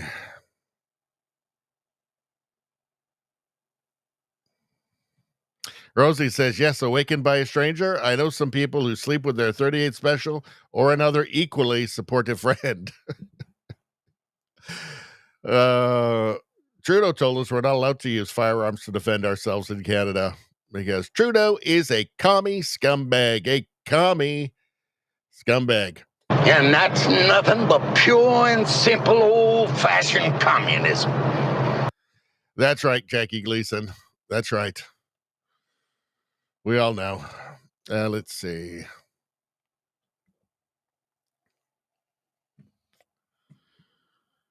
All right, let's move on. What do we got next? So let's watch this. So so I find it so weird, the hills that the media wants to die on these days. The American media wants to die on. Obviously, the corporate media across the Western world is totally corrupt, but here's one for the States. This Kilmar Garcia, the MS-13 guy, just the guy from Connecticut or wherever, apparently, according to the media and according to leftists. This is the guy that they want to defend. They want to make a big fuss about this, about keeping this guy in American communities. It's very strange. Here's Stephen Miller on Kilmar Garcia saying that he doesn't want to go home to El Salvador. Well, that's a real shame. First, before we get to this video of Stephen Miller here, who I think does a really bang-up job, let's just check out this Kilmar. I keep saying Kilmore as if his name is Kilmore Abrego. So this is from Homeland Security. So this is from the Homeland Security website. The real story, Kilmar Abrego Garcia is an MS-13 gang member with a history of violence. So he's not just some guy from Maine or something. We hear far too much in the mainstream media about sob stories of gang members and criminal illegals and not enough about their victims. That's from Secretary Nome. I mean, this guy's just lucky he's not a puppy with Nome, Secretary Nome. You know what I'm saying. Let's see. Mainstream media has peddled a sob story about Kilmar Abrego Garcia. The facts are he is an illegal alien from El Salvador. How is it doesn't just stop right there? Illegal alien. Oh, okay, so he's gone then. So deport him. How does it not just stop there? I mean, anything beyond that is just pure madness. An MS-13 gang member and has a history of violence. And the media seems to be really determined to pretend he's just an innocent man. When Garcia was arrested, he was found with rolls of cash and drugs. Story over, right? Just illegal alien, MS-13 gang member, history of violence. Let's see, rolls of cash and drugs. I don't know how does the media just seems completely unconcerned at this point about having about being viewed to have any credibility whatsoever. He was arrested with 2 other members of MS-13. I mean, just aside from the fact, illegal alien, he's in the country illegally, right? Then you have this other stuff just adding up. It's not sane. Let's see. 2 judges found that he was a member of MS-13. That finding is not being disturbed. Intelligence reports found that he was involved in human trafficking. He's an illegal alien from El Salvador. He claimed fear of being returned to El Salvador because he would be persecuted by MS-13's rival gang, Barrio 18. So if he says that he's worried about being persecuted by a rival gang, that would tend to suggest he's in a criminal gang. Jennifer Vasquez, Garcia's wife, petitioned for an order of protection against him. She claimed he punched her, scratched her, and ripped off her shirt and bruised her. What no MS-13 gang member would ever do that. Just totally bizarre. This is the hill. This is the hill they want to die on. Defending this. How does this make sense? This is it's woke dysfunction, I would say. Let's take a look. Now, so the point about Uganda, you just have to marvel at this. The same left-wing NGOs who tell us that we should open our borders to all the poor countries of the world also tell us that it would be unfair, improper to have anybody live in those countries.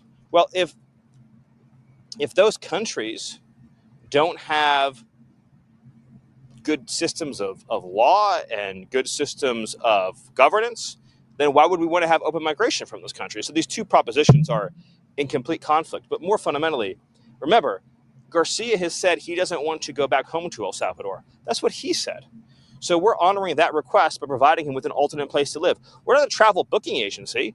It's not our job to say to illegal alien terrorists, pick your favorite destination in the world and we'll send you a charter jet there. We have countries that have very graciously agreed to help resettle nationals from other countries, which is a great benefit to the United States. And obviously that's something that Garcia is eligible for. I don't know. That all just sounds sane to me. That doesn't sound like my plan is to destroy the country and make it unsafe for everybody. Because that seems to be the Democrats' position, the leftist position, the academics, many judges. Their position just seems to be, well, we're going to ruin everything and make everybody's life hell, make everybody unsafe and live in fear. That seems to be the position.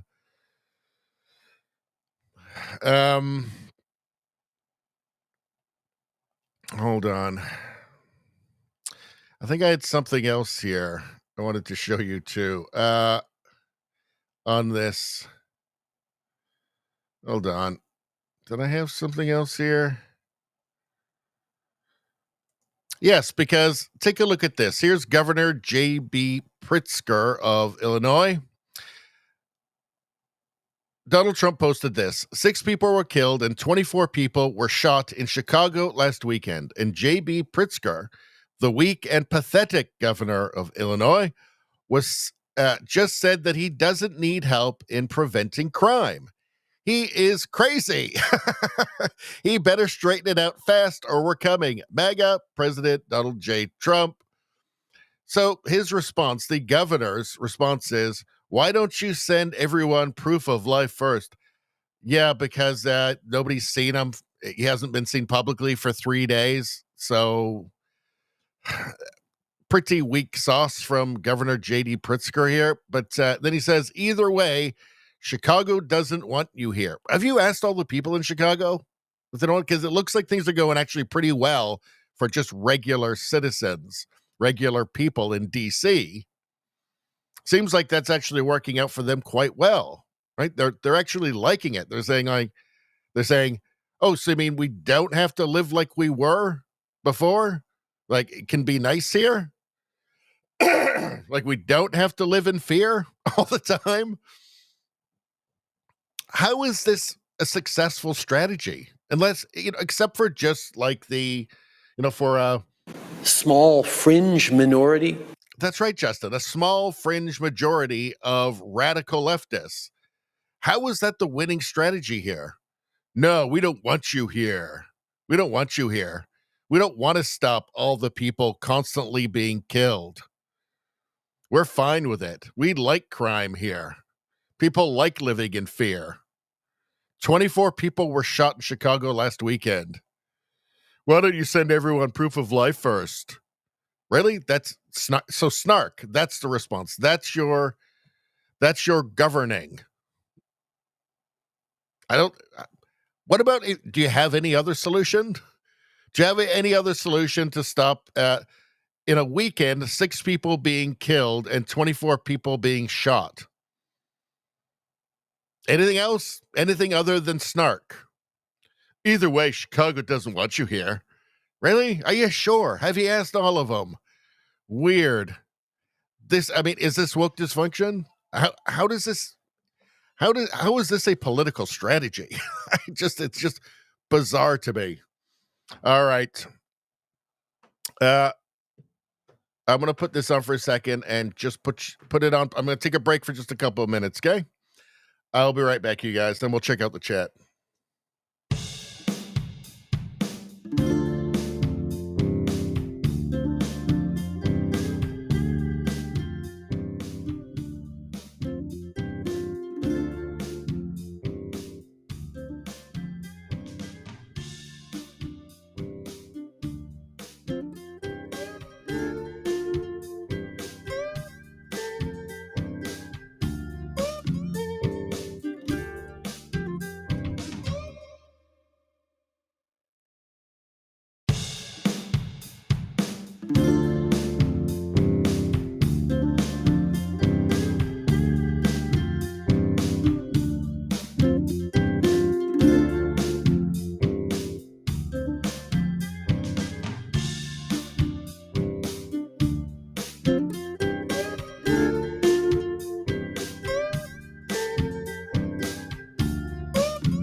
All right. Thank you for your patience.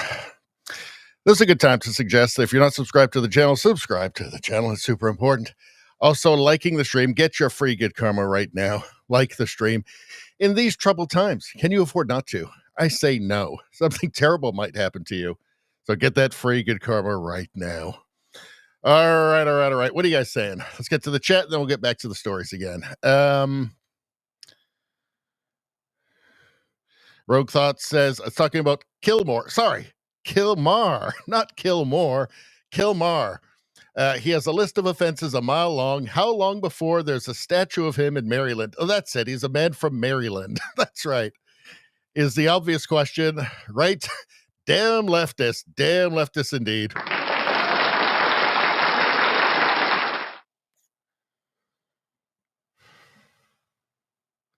Chef Rico says, so if I snuck into El Salvador with drugs and money and got caught, I would assume they would send me back after time in the pokey. Probably a long time in the pokey, as a matter of fact.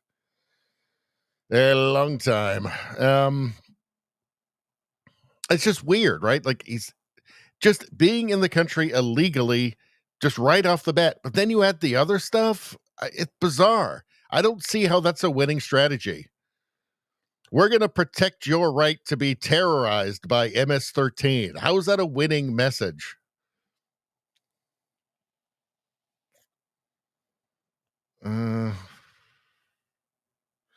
Turtles says, how you doing, Turtles?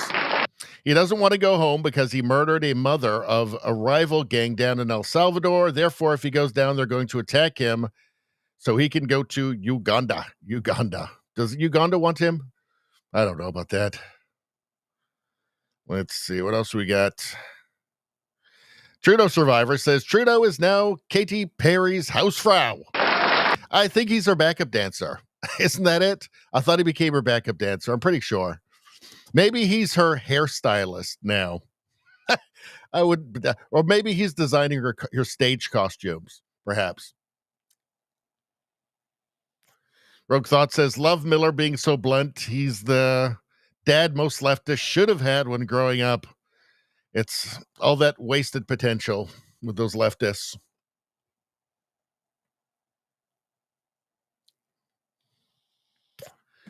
Let's see. Nevada makes a great point. I heard South Korea is going commie. I say, fuck them. We can live without Kias.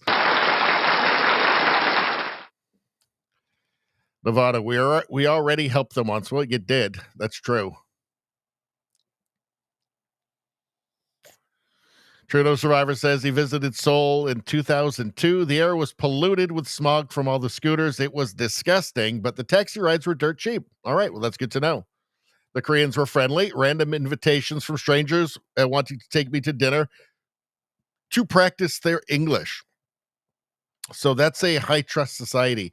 Japan as well. Apparently, there's just so little crime. You could leave a backpack on a bench, go away for 6 hours, come back. It'll still be there. Everything will still be in it. High trust society.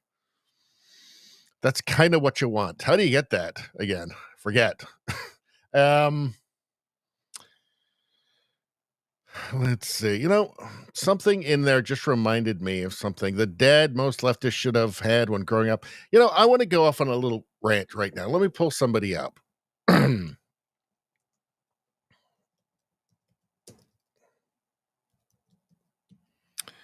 This is one that leftists will not like at all. But I was thinking about it driving in the car. There was like a Fleetwood Mac song or something playing. And I remembered an interview I saw with Stevie Nicks, and she was saying how she had an abortion, and it was very upsetting for her. But on the bright side, she'd written I think it was like in the late 70s. I think it was even after she was famous. It was maybe the late 70s, early 80s or something. But she consoled herself with the knowledge that she wouldn't have been able to write all of that music. My original thought was, I could have lived without Edge of 17. But there's something deeper happening there, because that's just, you can just say that and it's just passed off. Well, yeah, she wouldn't have been able to, do all that, recording and touring and cocaine if she hadn't. Right. So, yeah, it's weird to me, because I just thought, well, she's just saying openly that she sacrificed her own child for fame and fortune and partying. I'm like, that's not the hero, right? That's not the hero of the story. The hero of the story doesn't do that. That's villainous. If it were some, medieval, folk tale or something, that would be a witch doing that, sacrificing their own child to marry the prince or something, right? And trick him into thinking that she was actually beautiful and nice or something. Like, that's a story of villainy. That's not the hero of the story.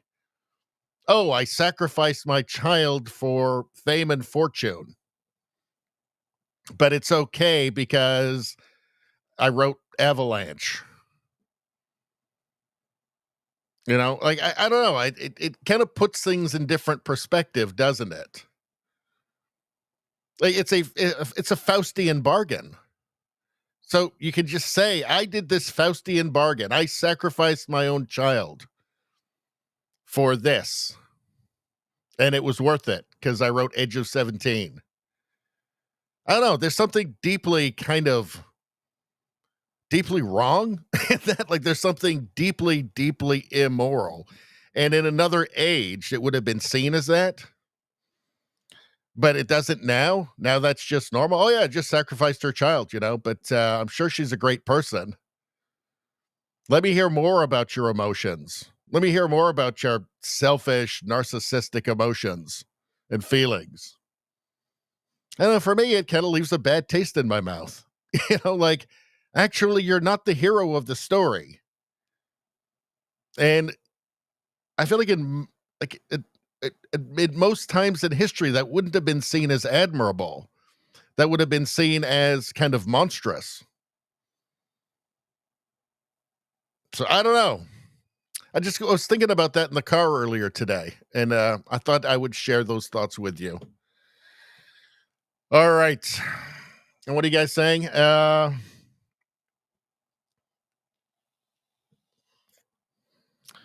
Let's see. Nevada says, I saw her perform in Vegas with Fleetwood Mac on her 65th birthday. She wouldn't even take her birthday off. Yeah, I don't know. I guess at that point, when you've made that kind of sacrifice, maybe you just can't bear to do anything other than just keep working. Nevada says, very selfish. Nevada says she came from money. She could have had tons of help raising a child. But she couldn't have. Would she have been able to do as much cocaine as easily?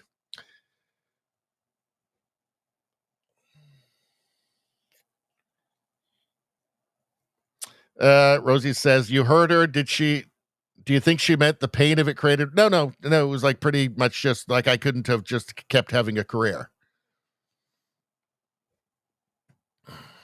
Anyway, what a weird world we live in. What a weird society we live in. Strange, very strange.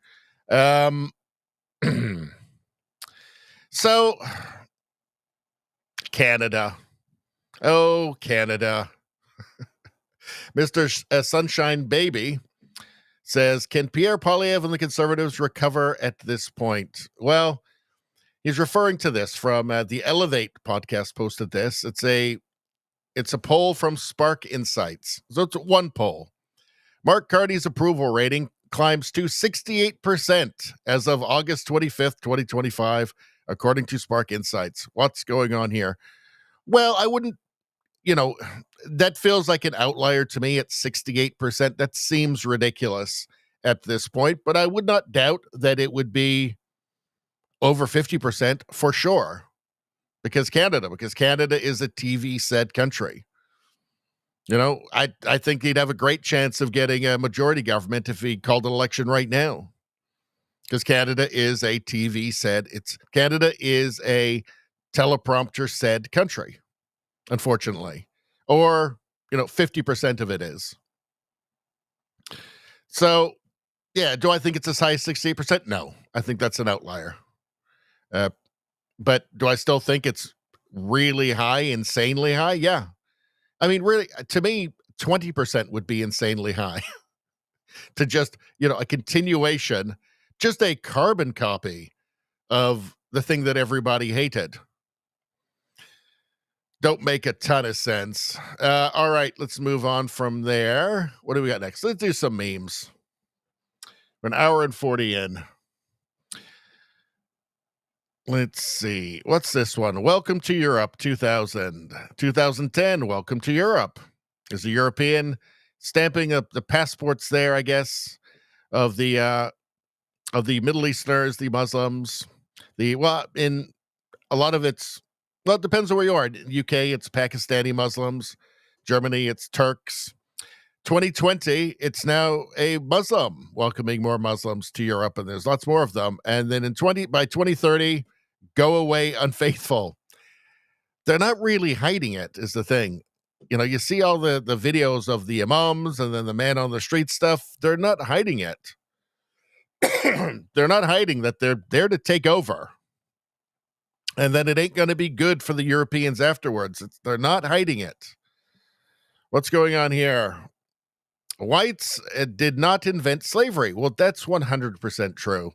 Whites ended slavery. That's also 100% true. No guilt, no apologies. I think that this is an excellent path forward.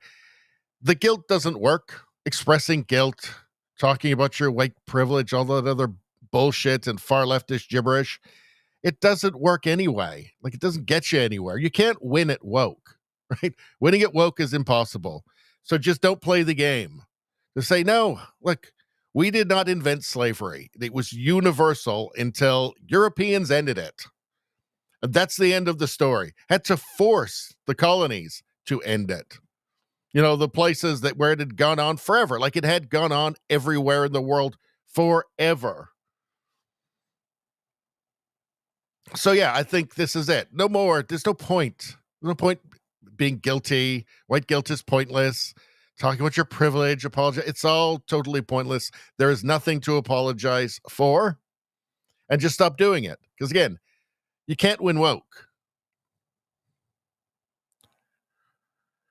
Let's see. Hands off our criminals. Is that JB Pritzker right there? Doesn't want to stop the endless death every weekend in Chicago. Let's see. Keep criminals safe. Hands off criminals. Keep criminals safe. The thing is, this is actually it. This is the Democrats' position in the United States. It's a leftist position everywhere in the Western world. But this is it. This is their position. It's amazing they have the support that they do. How would you have any support?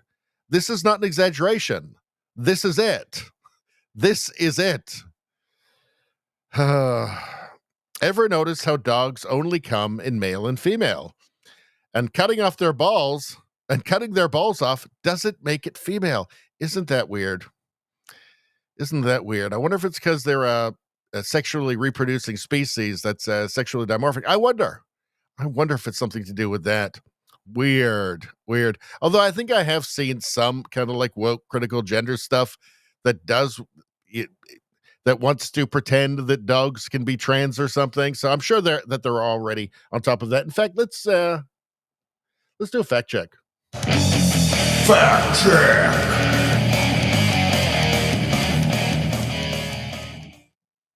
Let's see. Hold on.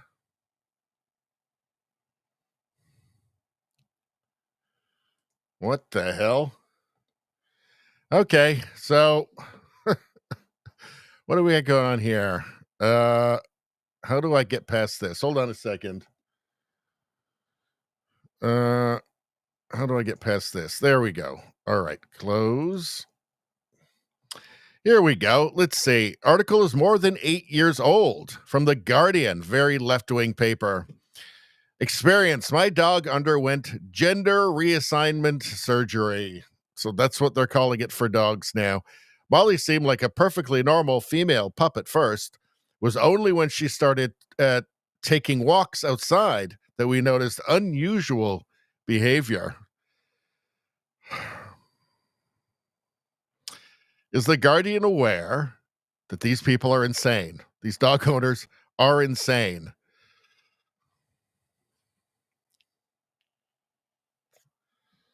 Let's see. Hold on. So, looks like their collie Bonnie died in 2006. But in 2015, they got a new dog, a Jack Russell, that was about to have pups. Familiar with female dogs, we decided if there were any bitches in the litter, we would take one.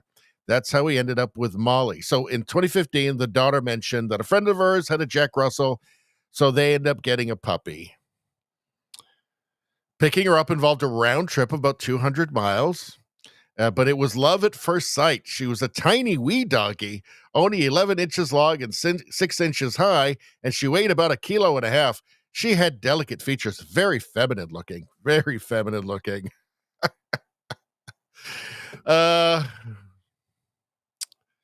It was only when she started taking walks outside at about 3 months old that we noticed peculiarities in her behavior. What, did she piss on a G.I. Joe doll or something? Let's see. Indoors, when Molly needed to pee, she would squat on her training mat as she had been taught. But when Frank took her out, he noticed that she cocked her leg like a boy dog. Like a boy dog. We had spotted before that she had a tiny appendage, but we thought little of it, blah, blah, blah. You know what? This is just getting too weird. Your dog is not a fucking tranny, okay?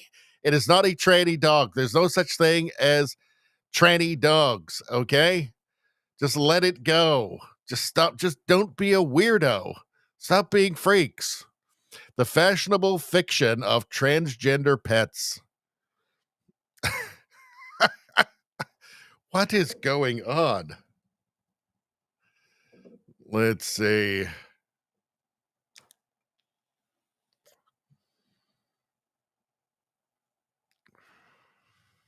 All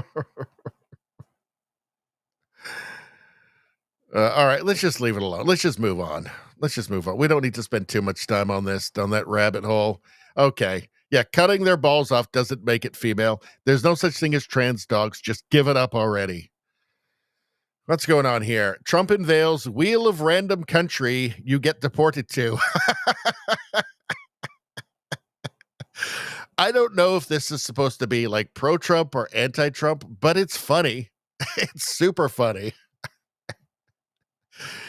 You get Yemen. You get Uganda.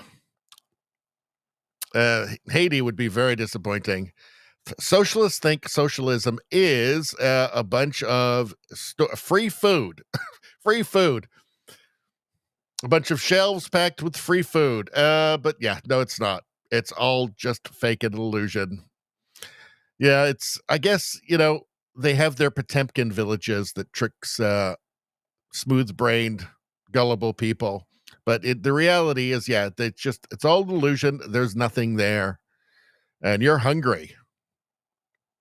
Let's see. This one is for Spambot, because he works way too much. Night shift ain't too bad once you get used to it. Tyler, age 27.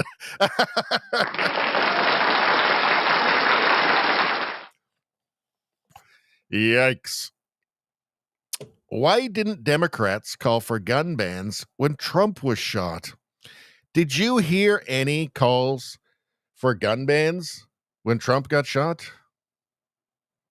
I didn't see that. Isn't that weird? It's almost like they wanted something to happen, right? We didn't hear Democrats call for gun bans when Trump was shot. Seems they're a little bit selective with their outrage, aren't they? Well, obviously. You know what? Looks like the chat conked out. So I'm just going to take it off. So I don't want it just sitting on the same thing for the whole time. I'll turn it back if it catches up. That hasn't happened for a while, actually. Most of the bugs have been worked out with the Rumble Studio. So we haven't had the chat conk out on the screen for a while, actually. But yeah, it looks like it has. Oh, well, what are you going to do? Can't let it get us down. All right. 1 hour and 50. What do we got next? I might bring it to a close soon, just because tomorrow I think we're going to go long. Now, I said earlier in the stream that I was going to be gone probably from the 9th to like the 16th or 17th or something. I just got a text on my break there. That looks like it's up in the air. But I feel like I probably still will be going away for a week, if not now, at the end of the month. But I'm thinking that I wouldn't mind doing like a really long 4-hour premium stream tomorrow. Normally the premium streams aren't that long. We do like a few of them, but I'm thinking that in case I have to go away because I have to fill up a certain amount of time, do a certain amount of streaming, both premium and regular streaming, to stay in the Rumble Creator Program. And if I'm, not able to do it for 10 days or something. I got to make that up, and it's not that easy because it's a fair amount. But I think we might do a long premium stream tomorrow. Get like 4 hours out of the way. Then there'll only be an hour left, and that'll be easy. Oh my goodness. Oh my goodness. We have something very special happening here. Oh, hold on a second. In this message. Okay, how do I get it on the screen? I don't think I can do it here because in studio the chat is kind of conked out, but we have a $20 Rumble rant from MHJ, who just turned 90, by the way, says, and unfortunately, I can't put it up on the screen. Thank you I can pin it in the chat, but not on the screen. Thank you for your show and for the great video you sent for my 90th birthday. Thank you very much. And guess what? Guess what?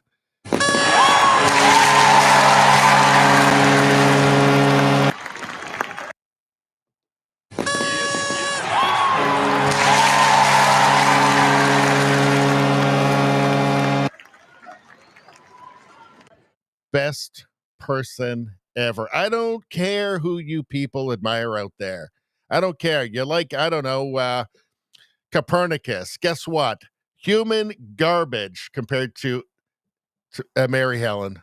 Human garbage by comparison. I don't care who you admire. I don't care. Gandhi, so what? Dog shit by comparison. Dog shit. Guess what? One more time.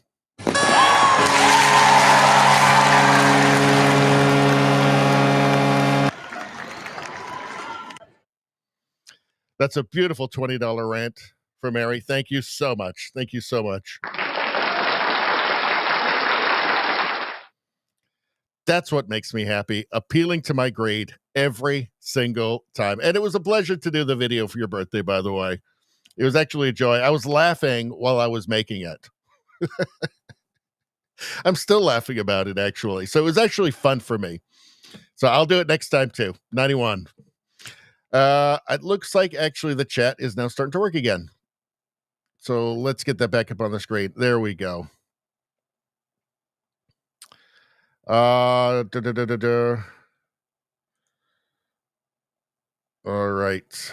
And everybody wish Mary a happy birthday as well, okay? Let's see. Macross, how you doing, Macross?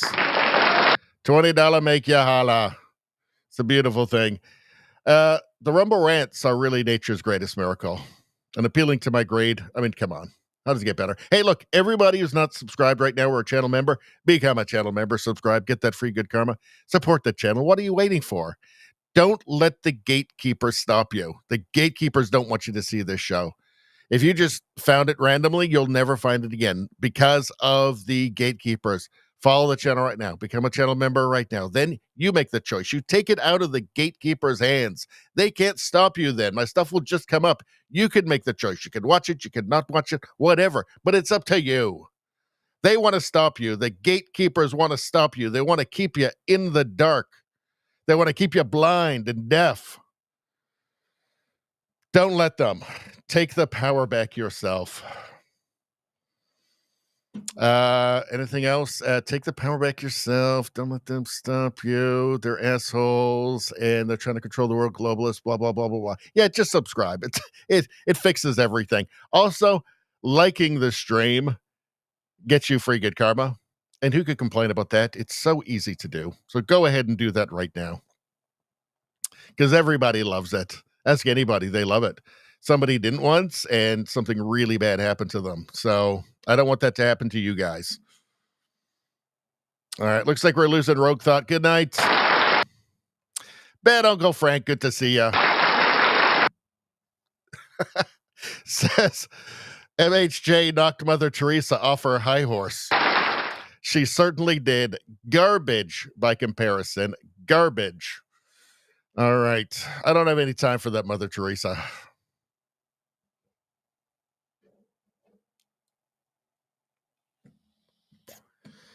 Let's see. Macross is pissed at the world, was going to make he was going to write controversial things into the chat that will get my YouTube channel nuked, apparently, but sounds like you're going to run. Well, we're not going to go that much longer. Just be mindful of things you put in the chat. Be mindful. I mean, you don't have to censor yourself, but be mindful. Mindful. I'm sure you're a very nice person. All right. Not that I think you're going to put. Not that I think you're going to put in. I'm just kidding. I don't think you're going to get my channel nuked. All right. Let's see. What are we doing? We already did that. We're already here.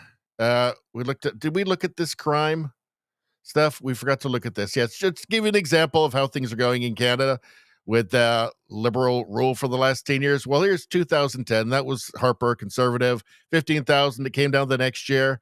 Came down, then went up a tiny little bit the next year, but then came down again. And then 2015, Trudeau takes over, goes up, and now it's just multiples, multiples. Let's see, where are we at now? So 50,000. Number of violent crimes reported each year in Toronto. 50,000. Let's see, when Trudeau took over, it was 13,000. So not going great. And Canadians voted for more of it. So that's insane. Toronto certainly voted for more of it. Will they ever learn? No, they will not ever learn. I don't think. I fear. Let's see. I want to show you this. So in Canada, you have hold on one second. What's going on? There we go. Okay. So in Canada, there are a lot of issues, and it's very political around, what they call First Nations or the Indigenous people here. There are just hundreds of bands across the country, some kind of larger, some very small. It's all this legal swamp and quagmire that just seems to be getting worse and worse and worse. Jim McMurtry. Why is this a joke? Chief Ron Gijsbrecht of the Queequetlam looks white, leads a nation of 81 members. Was paid $914,000 last year. That's all from the government. So that's taxpayer money. And gets an Indian status card because Columbus thought he was in India in 1492. So this guy, that could be Tim Walz, right? I've joked before about, Canada has an unusually high number of ginger native chiefs, hereditary chiefs. Weird. A lot of them you'd almost think that they're not Indian because they clearly aren't. I guess it's, is it the one drop rule or something? If you can, what is the limit? Like 3% on a DNA test or something? This is how ridiculous it is in Canada. This guy got almost $1 million, paying himself $1 million a year to just be a white guy with Indian stuff on. So that's Canada. Canada's going broke. A nation of 81 members. Well, First Nations is very misleading anyway, because there weren't what we would consider nations in Canada. There was no cities. There was no formal, governments, anything like that, right? People were moving around back and forth. It's impossible to prove who was actually anywhere at any time. So all of the kind of land claims are invalid anyway, because they don't know who was where at any time. I mean, there was constant warfare, people being driven from places, driving other people out from places. And at the end of all of that, of all this history, this guy, he's just a white guy, gets $1 million for pretending to be an Indian chief. So I don't know. I mean, I'm just saying this is my opinion. I'm not making any claims. I don't want to get sued, right? I'm not making any fact claims here. I should just say. It's just, it doesn't really look very credible to me, does it? It seems like there's something wrong. $1 million? Let's see, a nation of 81 members? Something is wrong here. And something is going to have to break eventually. especially as the demographics change in Canada, and there are more people who do not have white guilt. And the countries they come from, racism's normal. They're fine with it. They're coming from, very tribal societies, clannish societies, and they are going to have a different attitude towards their tax dollars, where their tax dollars go. So there's going to be no white guilt to appeal to. So this is very dysfunctional right now, and I think that all the relevant parties kind of need to get ahead of the fact that this ain't going to last forever.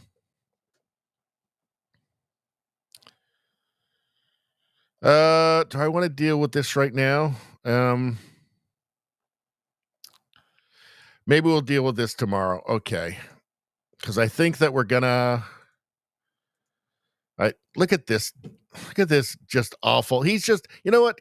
King Charles is just a traitor to the UK. He's just a traitor, right? He's a big buddy with Mark Carney. He's a full-on globalist.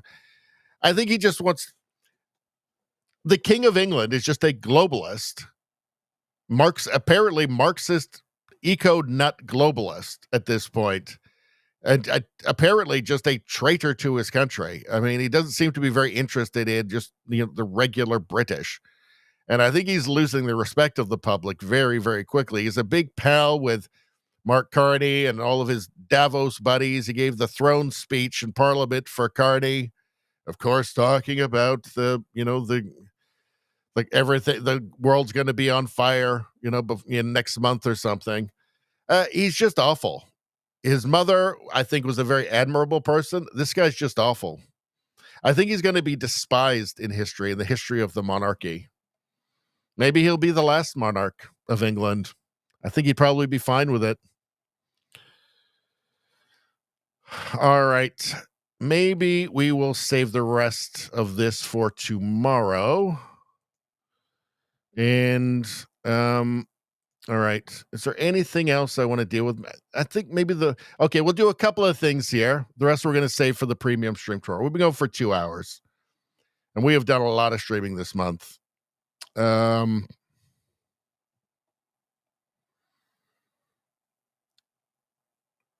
Let's see. So the cat is pretty nimble there.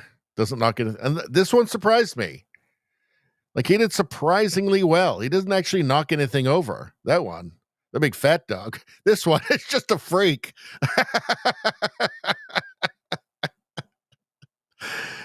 Oh, I love it. I love it. Glacier in Antarctica bleeds red water, and it's 100% real. So does this mean that the apocalypse is coming? Is this it?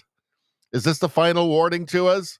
Is there anything in any scriptures from anywhere in the world about rivers of blood coming from Antarctica?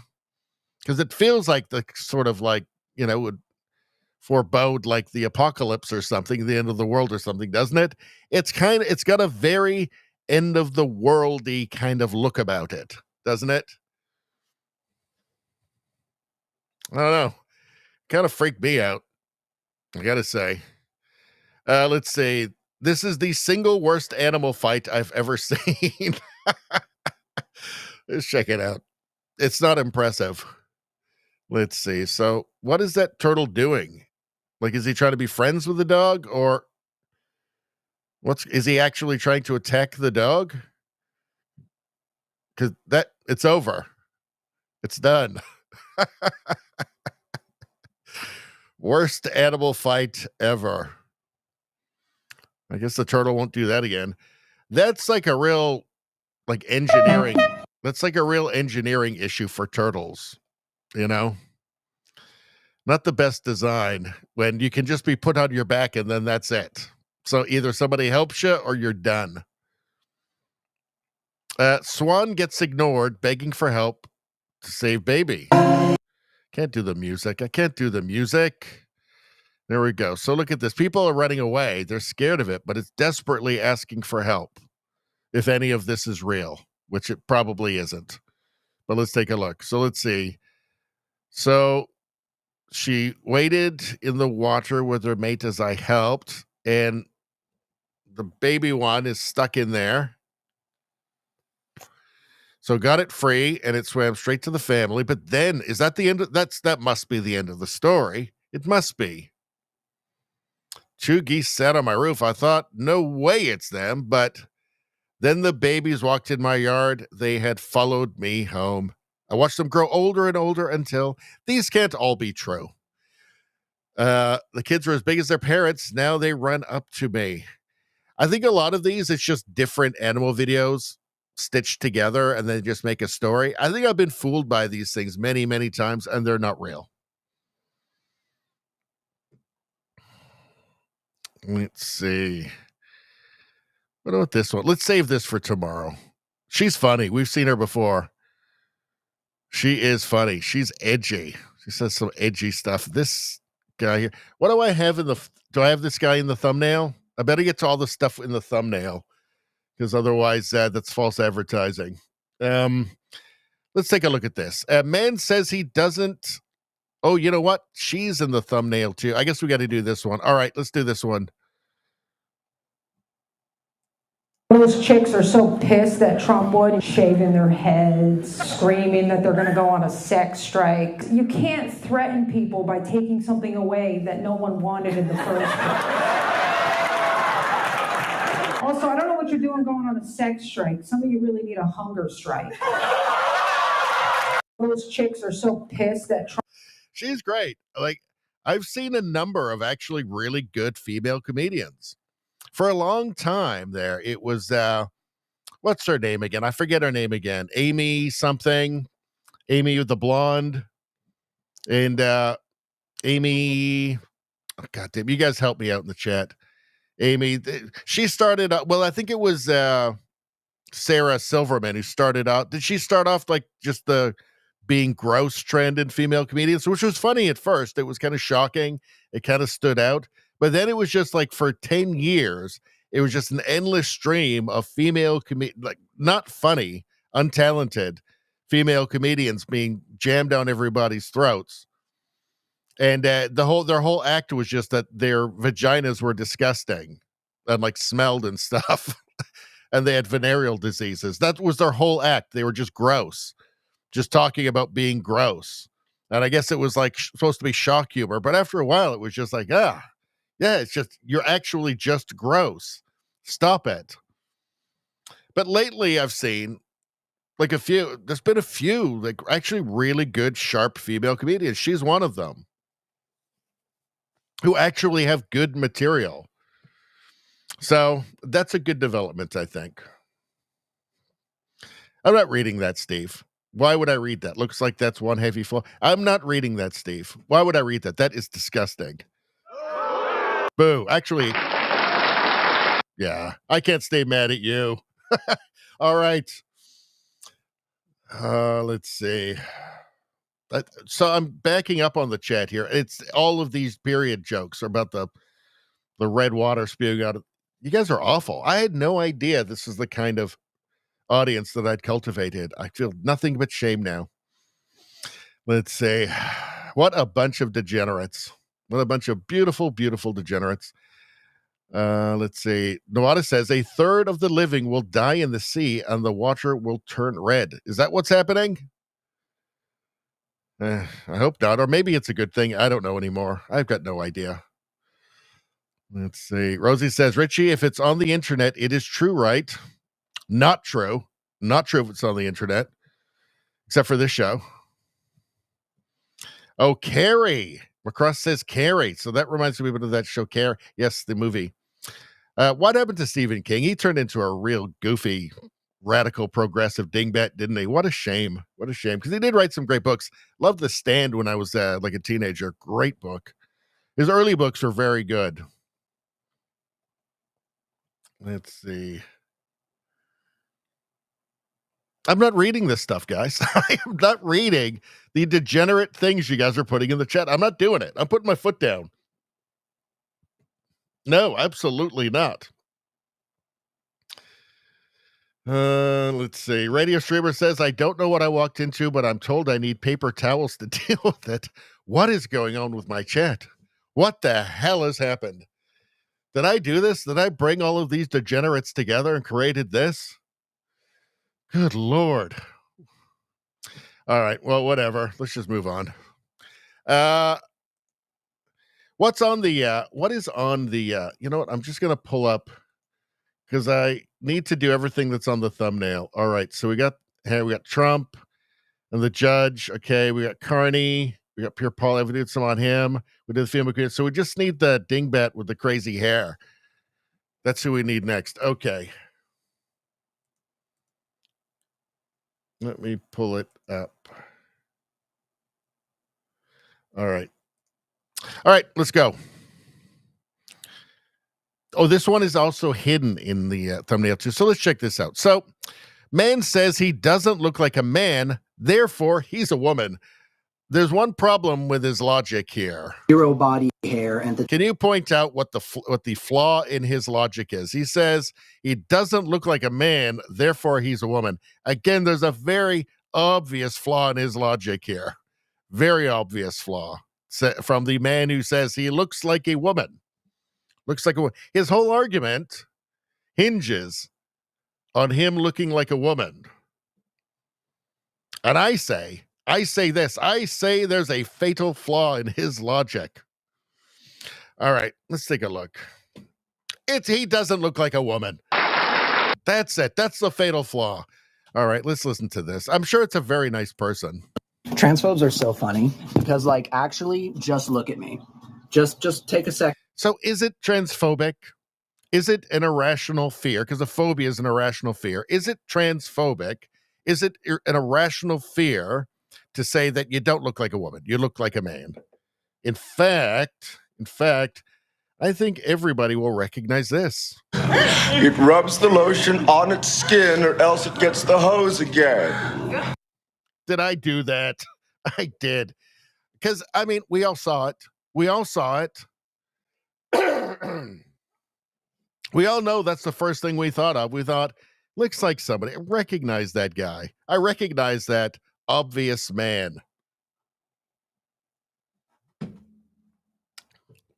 Anyway. And look at me. Look at the 115-pound man standing in front of you right now. The man with zero body hair and the temperament of a rabid chihuahua. Look at every other man in my family, and then look at me and just seriously try to convince me that I was not being obliterated with estrogen while I was in the womb. Well, you look like a dude. So that's kind of some counter evidence right there. You sound like a man. Maybe you're just gay. That's the thing. Are they trying? Is the whole point of trans just to like genocide gays? Because they use the word genocide all the time, don't they? Like, is that like by their standards? Is that what they're trying to do? Because I think you're just gay. I think you're probably just gay. Although a lot of them actually want to be lesbians. So they're not even gay. So I don't know what the hell's happening anymore. But no, I can say with great confidence that you look like a man. I don't care what your brothers look like or your dad or whatever. Clearly a man. Sound like a man, look like a man. That's just a man.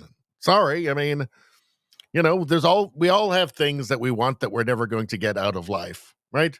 We all have things. I wanted to be, you know, when I was a young man, I wanted to be a rock star and I wanted to be a famous novelist. And that didn't happen. You know what?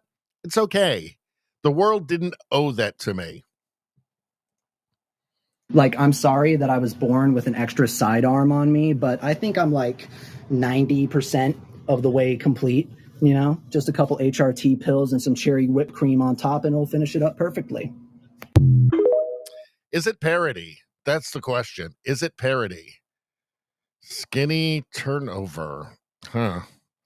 That's the TikTok channel.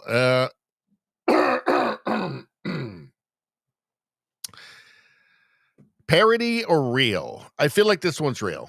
That's the sense I get, is that this is actually a real one, right? I think this is a real one. I mean, It rubs the lotion on its skin or else it gets the hose again. You see it, right? You see it. I'm not saying this person is that. I'm just saying that maybe a different style, because that's the first thing that springs into my mind, and I think pretty much everybody's mind when they see this, right? I'm not saying that this person is that. I'm just saying try a different style. It's a little too close. It's a little too on the nose, I'm afraid. So, Radio Streamer says real. Yeah, I think it's real too. I think it's real. McCross says make him female, gay, and lame. They did. They did. Let's see. JDL says social contagion. Social contagion. Obviously. JJ Nevada says they're all crazy. Do you know, I've fully come around to, the old medical establishment conclusion that it was mental illness. When I was younger, when I was what they call a libtard, when I was a younger man, I thought, well, maybe the wires get crossed in the brain or something, whatever. I don't know. But I think I've come around to that, it is mental illness.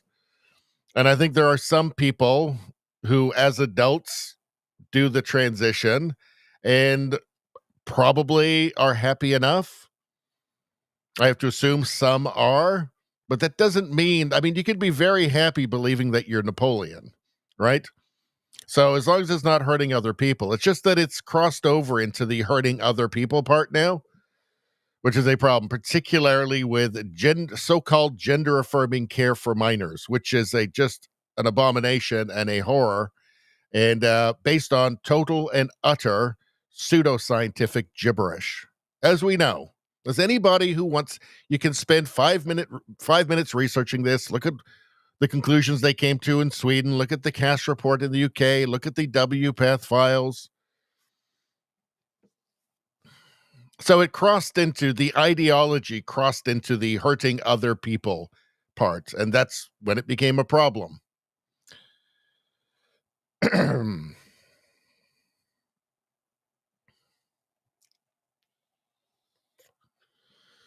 All right. Let's move on. Let's see. Well, this is nice. This is what we call a palate cleanser after Silence of the Lambs. It's just dogs. It's dogs, and he's putting costumes on them.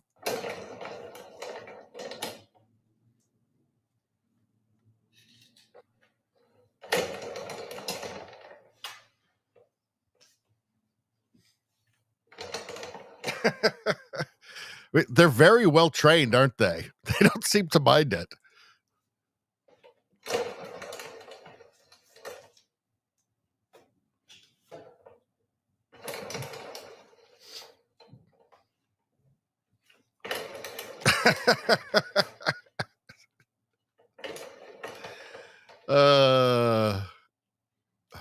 Well, they know there's treats coming at the end of all of this, at the end of the humiliation. So they're willing to put up with it.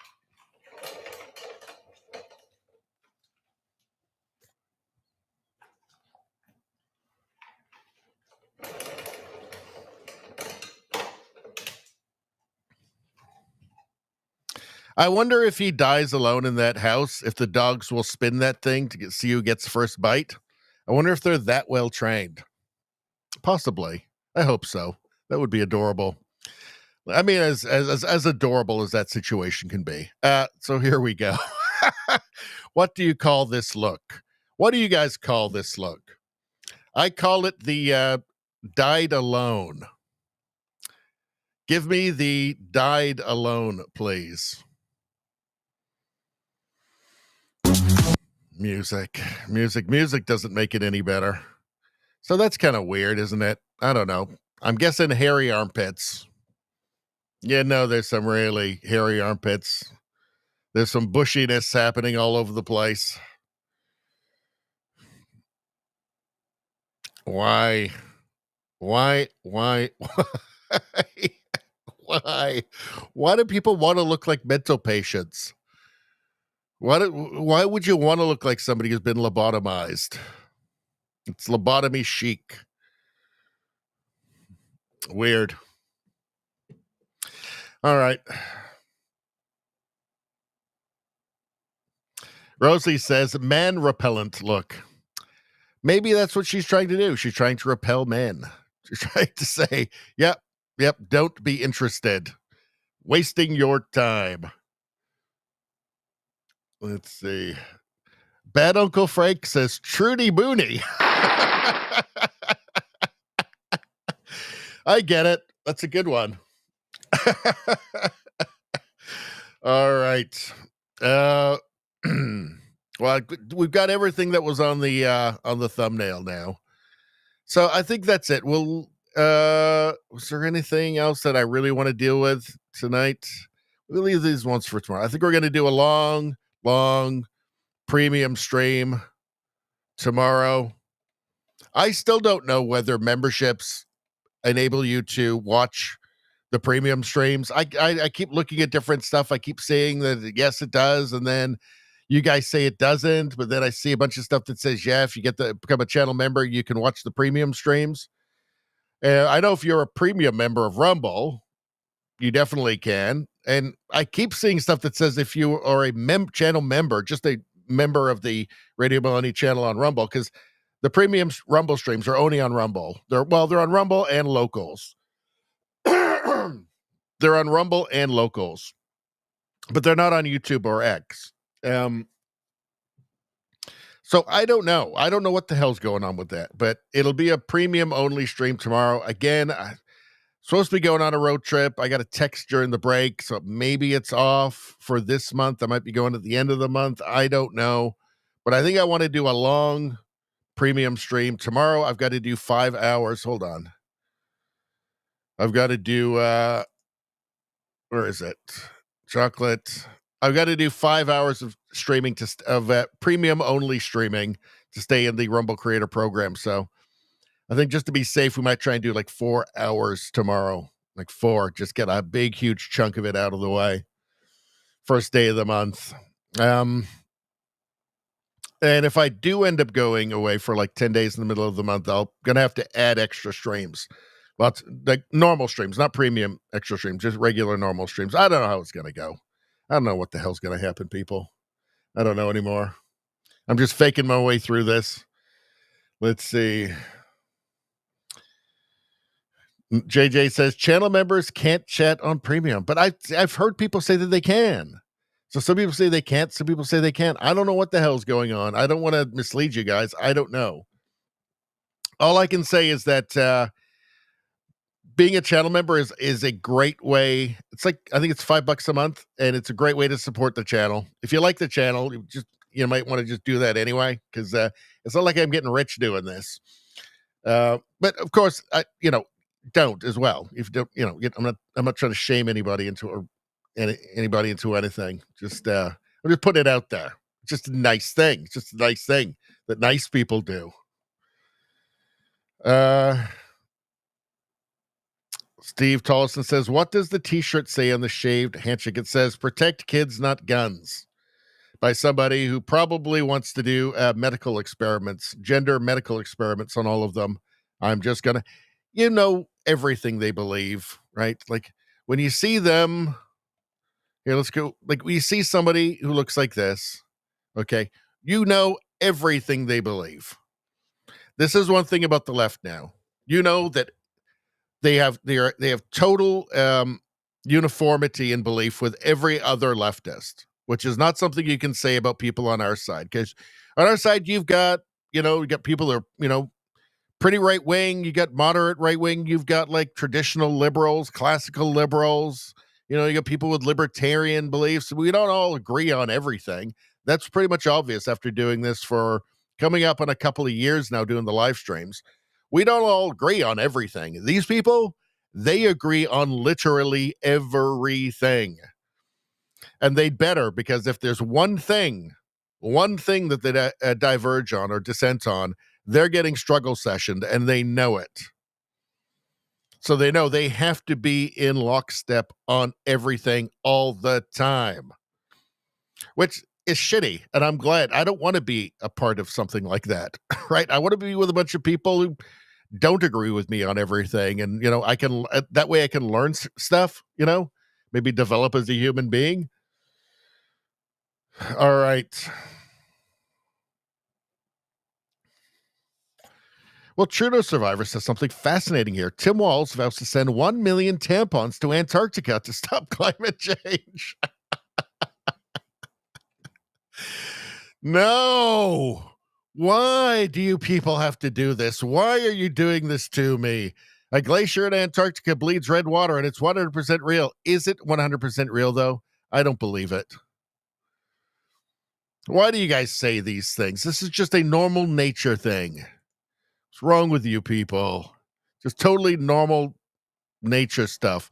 Antarctica's blood falls, looks like a bleeding glacier, but it's really science at work. Iron rich. Iron. How do you say iron? Is it iron? Iron? This is a thing. There's a problem with this. I'm not the only one. Salty water seeps out of the Taylor Glacier, turning red when it hits oxygen. You see this? This is an amazing thing, an amazing sight. It's iron rich. And what do I get? What do I get from the degenerates in the chat? What do I get from you guys? Where is it? Tim Walz from Trudeau Survivor. Tim Walz vows to send 1 million tampons to Antarctica to stop climate change. Nice. Seriously, though, that's pretty good. That's pretty good. Gross, but good. Let's see. JDL says 1984 arrived late. It sure did. Sure did. Iron. Rosie says iron. I've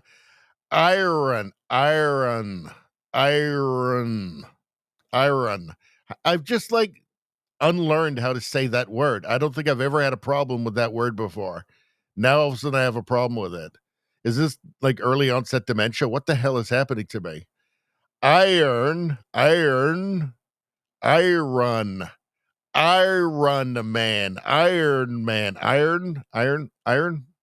think Rosie's right. Iron.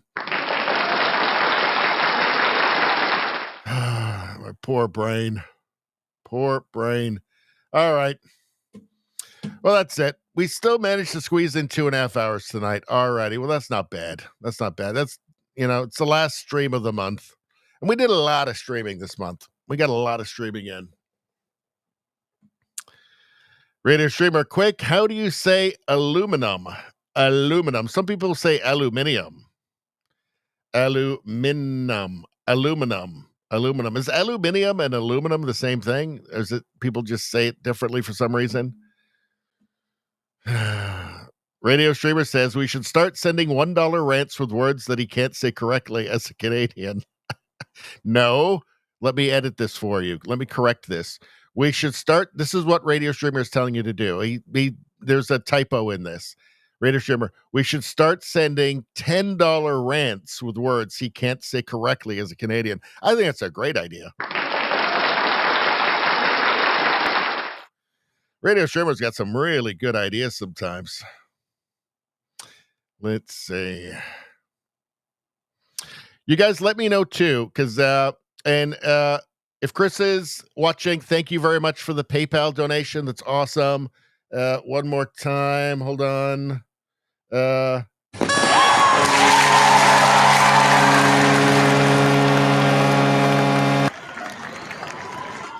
That's right. Best person ever. Everybody else is dog shit.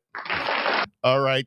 Is there an alternative that is good to PayPal? Like give, send, go, something like that? What would you guys suggest as a good alternative to PayPal to add into the descriptions on the videos?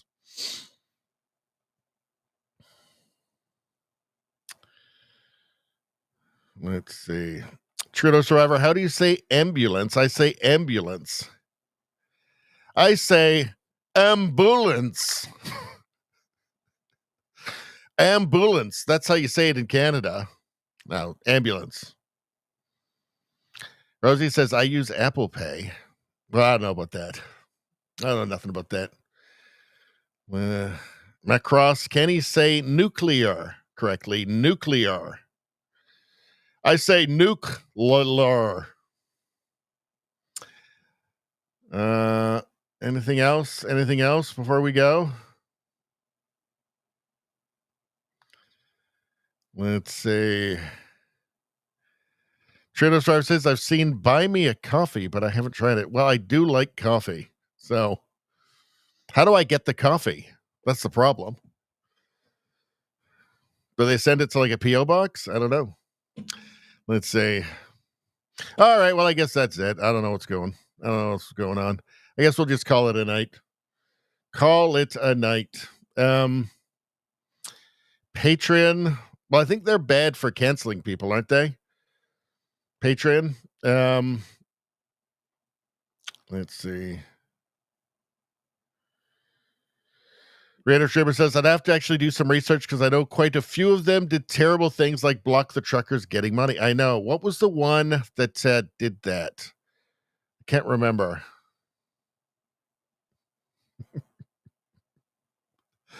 All right. All right. Well, that's it. Anyway, I got to go. I can't keep doing this forever. All right. So we're going to get out of here. It's late enough. It's the last stream of the month. Tomorrow we'll be back for a premium only stream. Oh, by the way, on the premium only stream, before we go, I want to talk about what we're probably going to talk about. One thing I want to get into is, I think I had it right at the top. Was it up here? Where was it?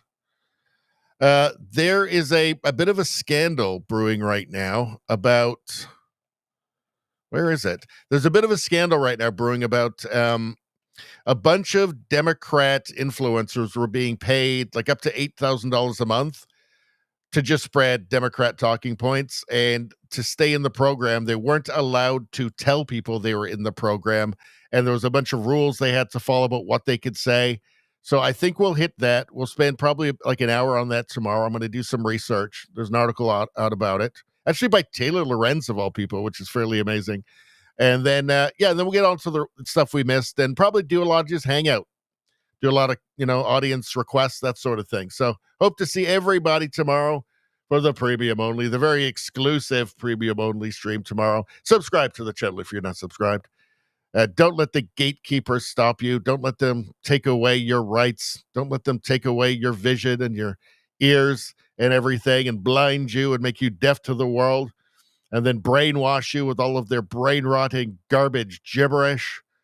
Subscribe to the channel, and you don't have to worry about any of that. Also, liking the stream is a big deal. Become a channel member. Send me your money. All of that sort of thing.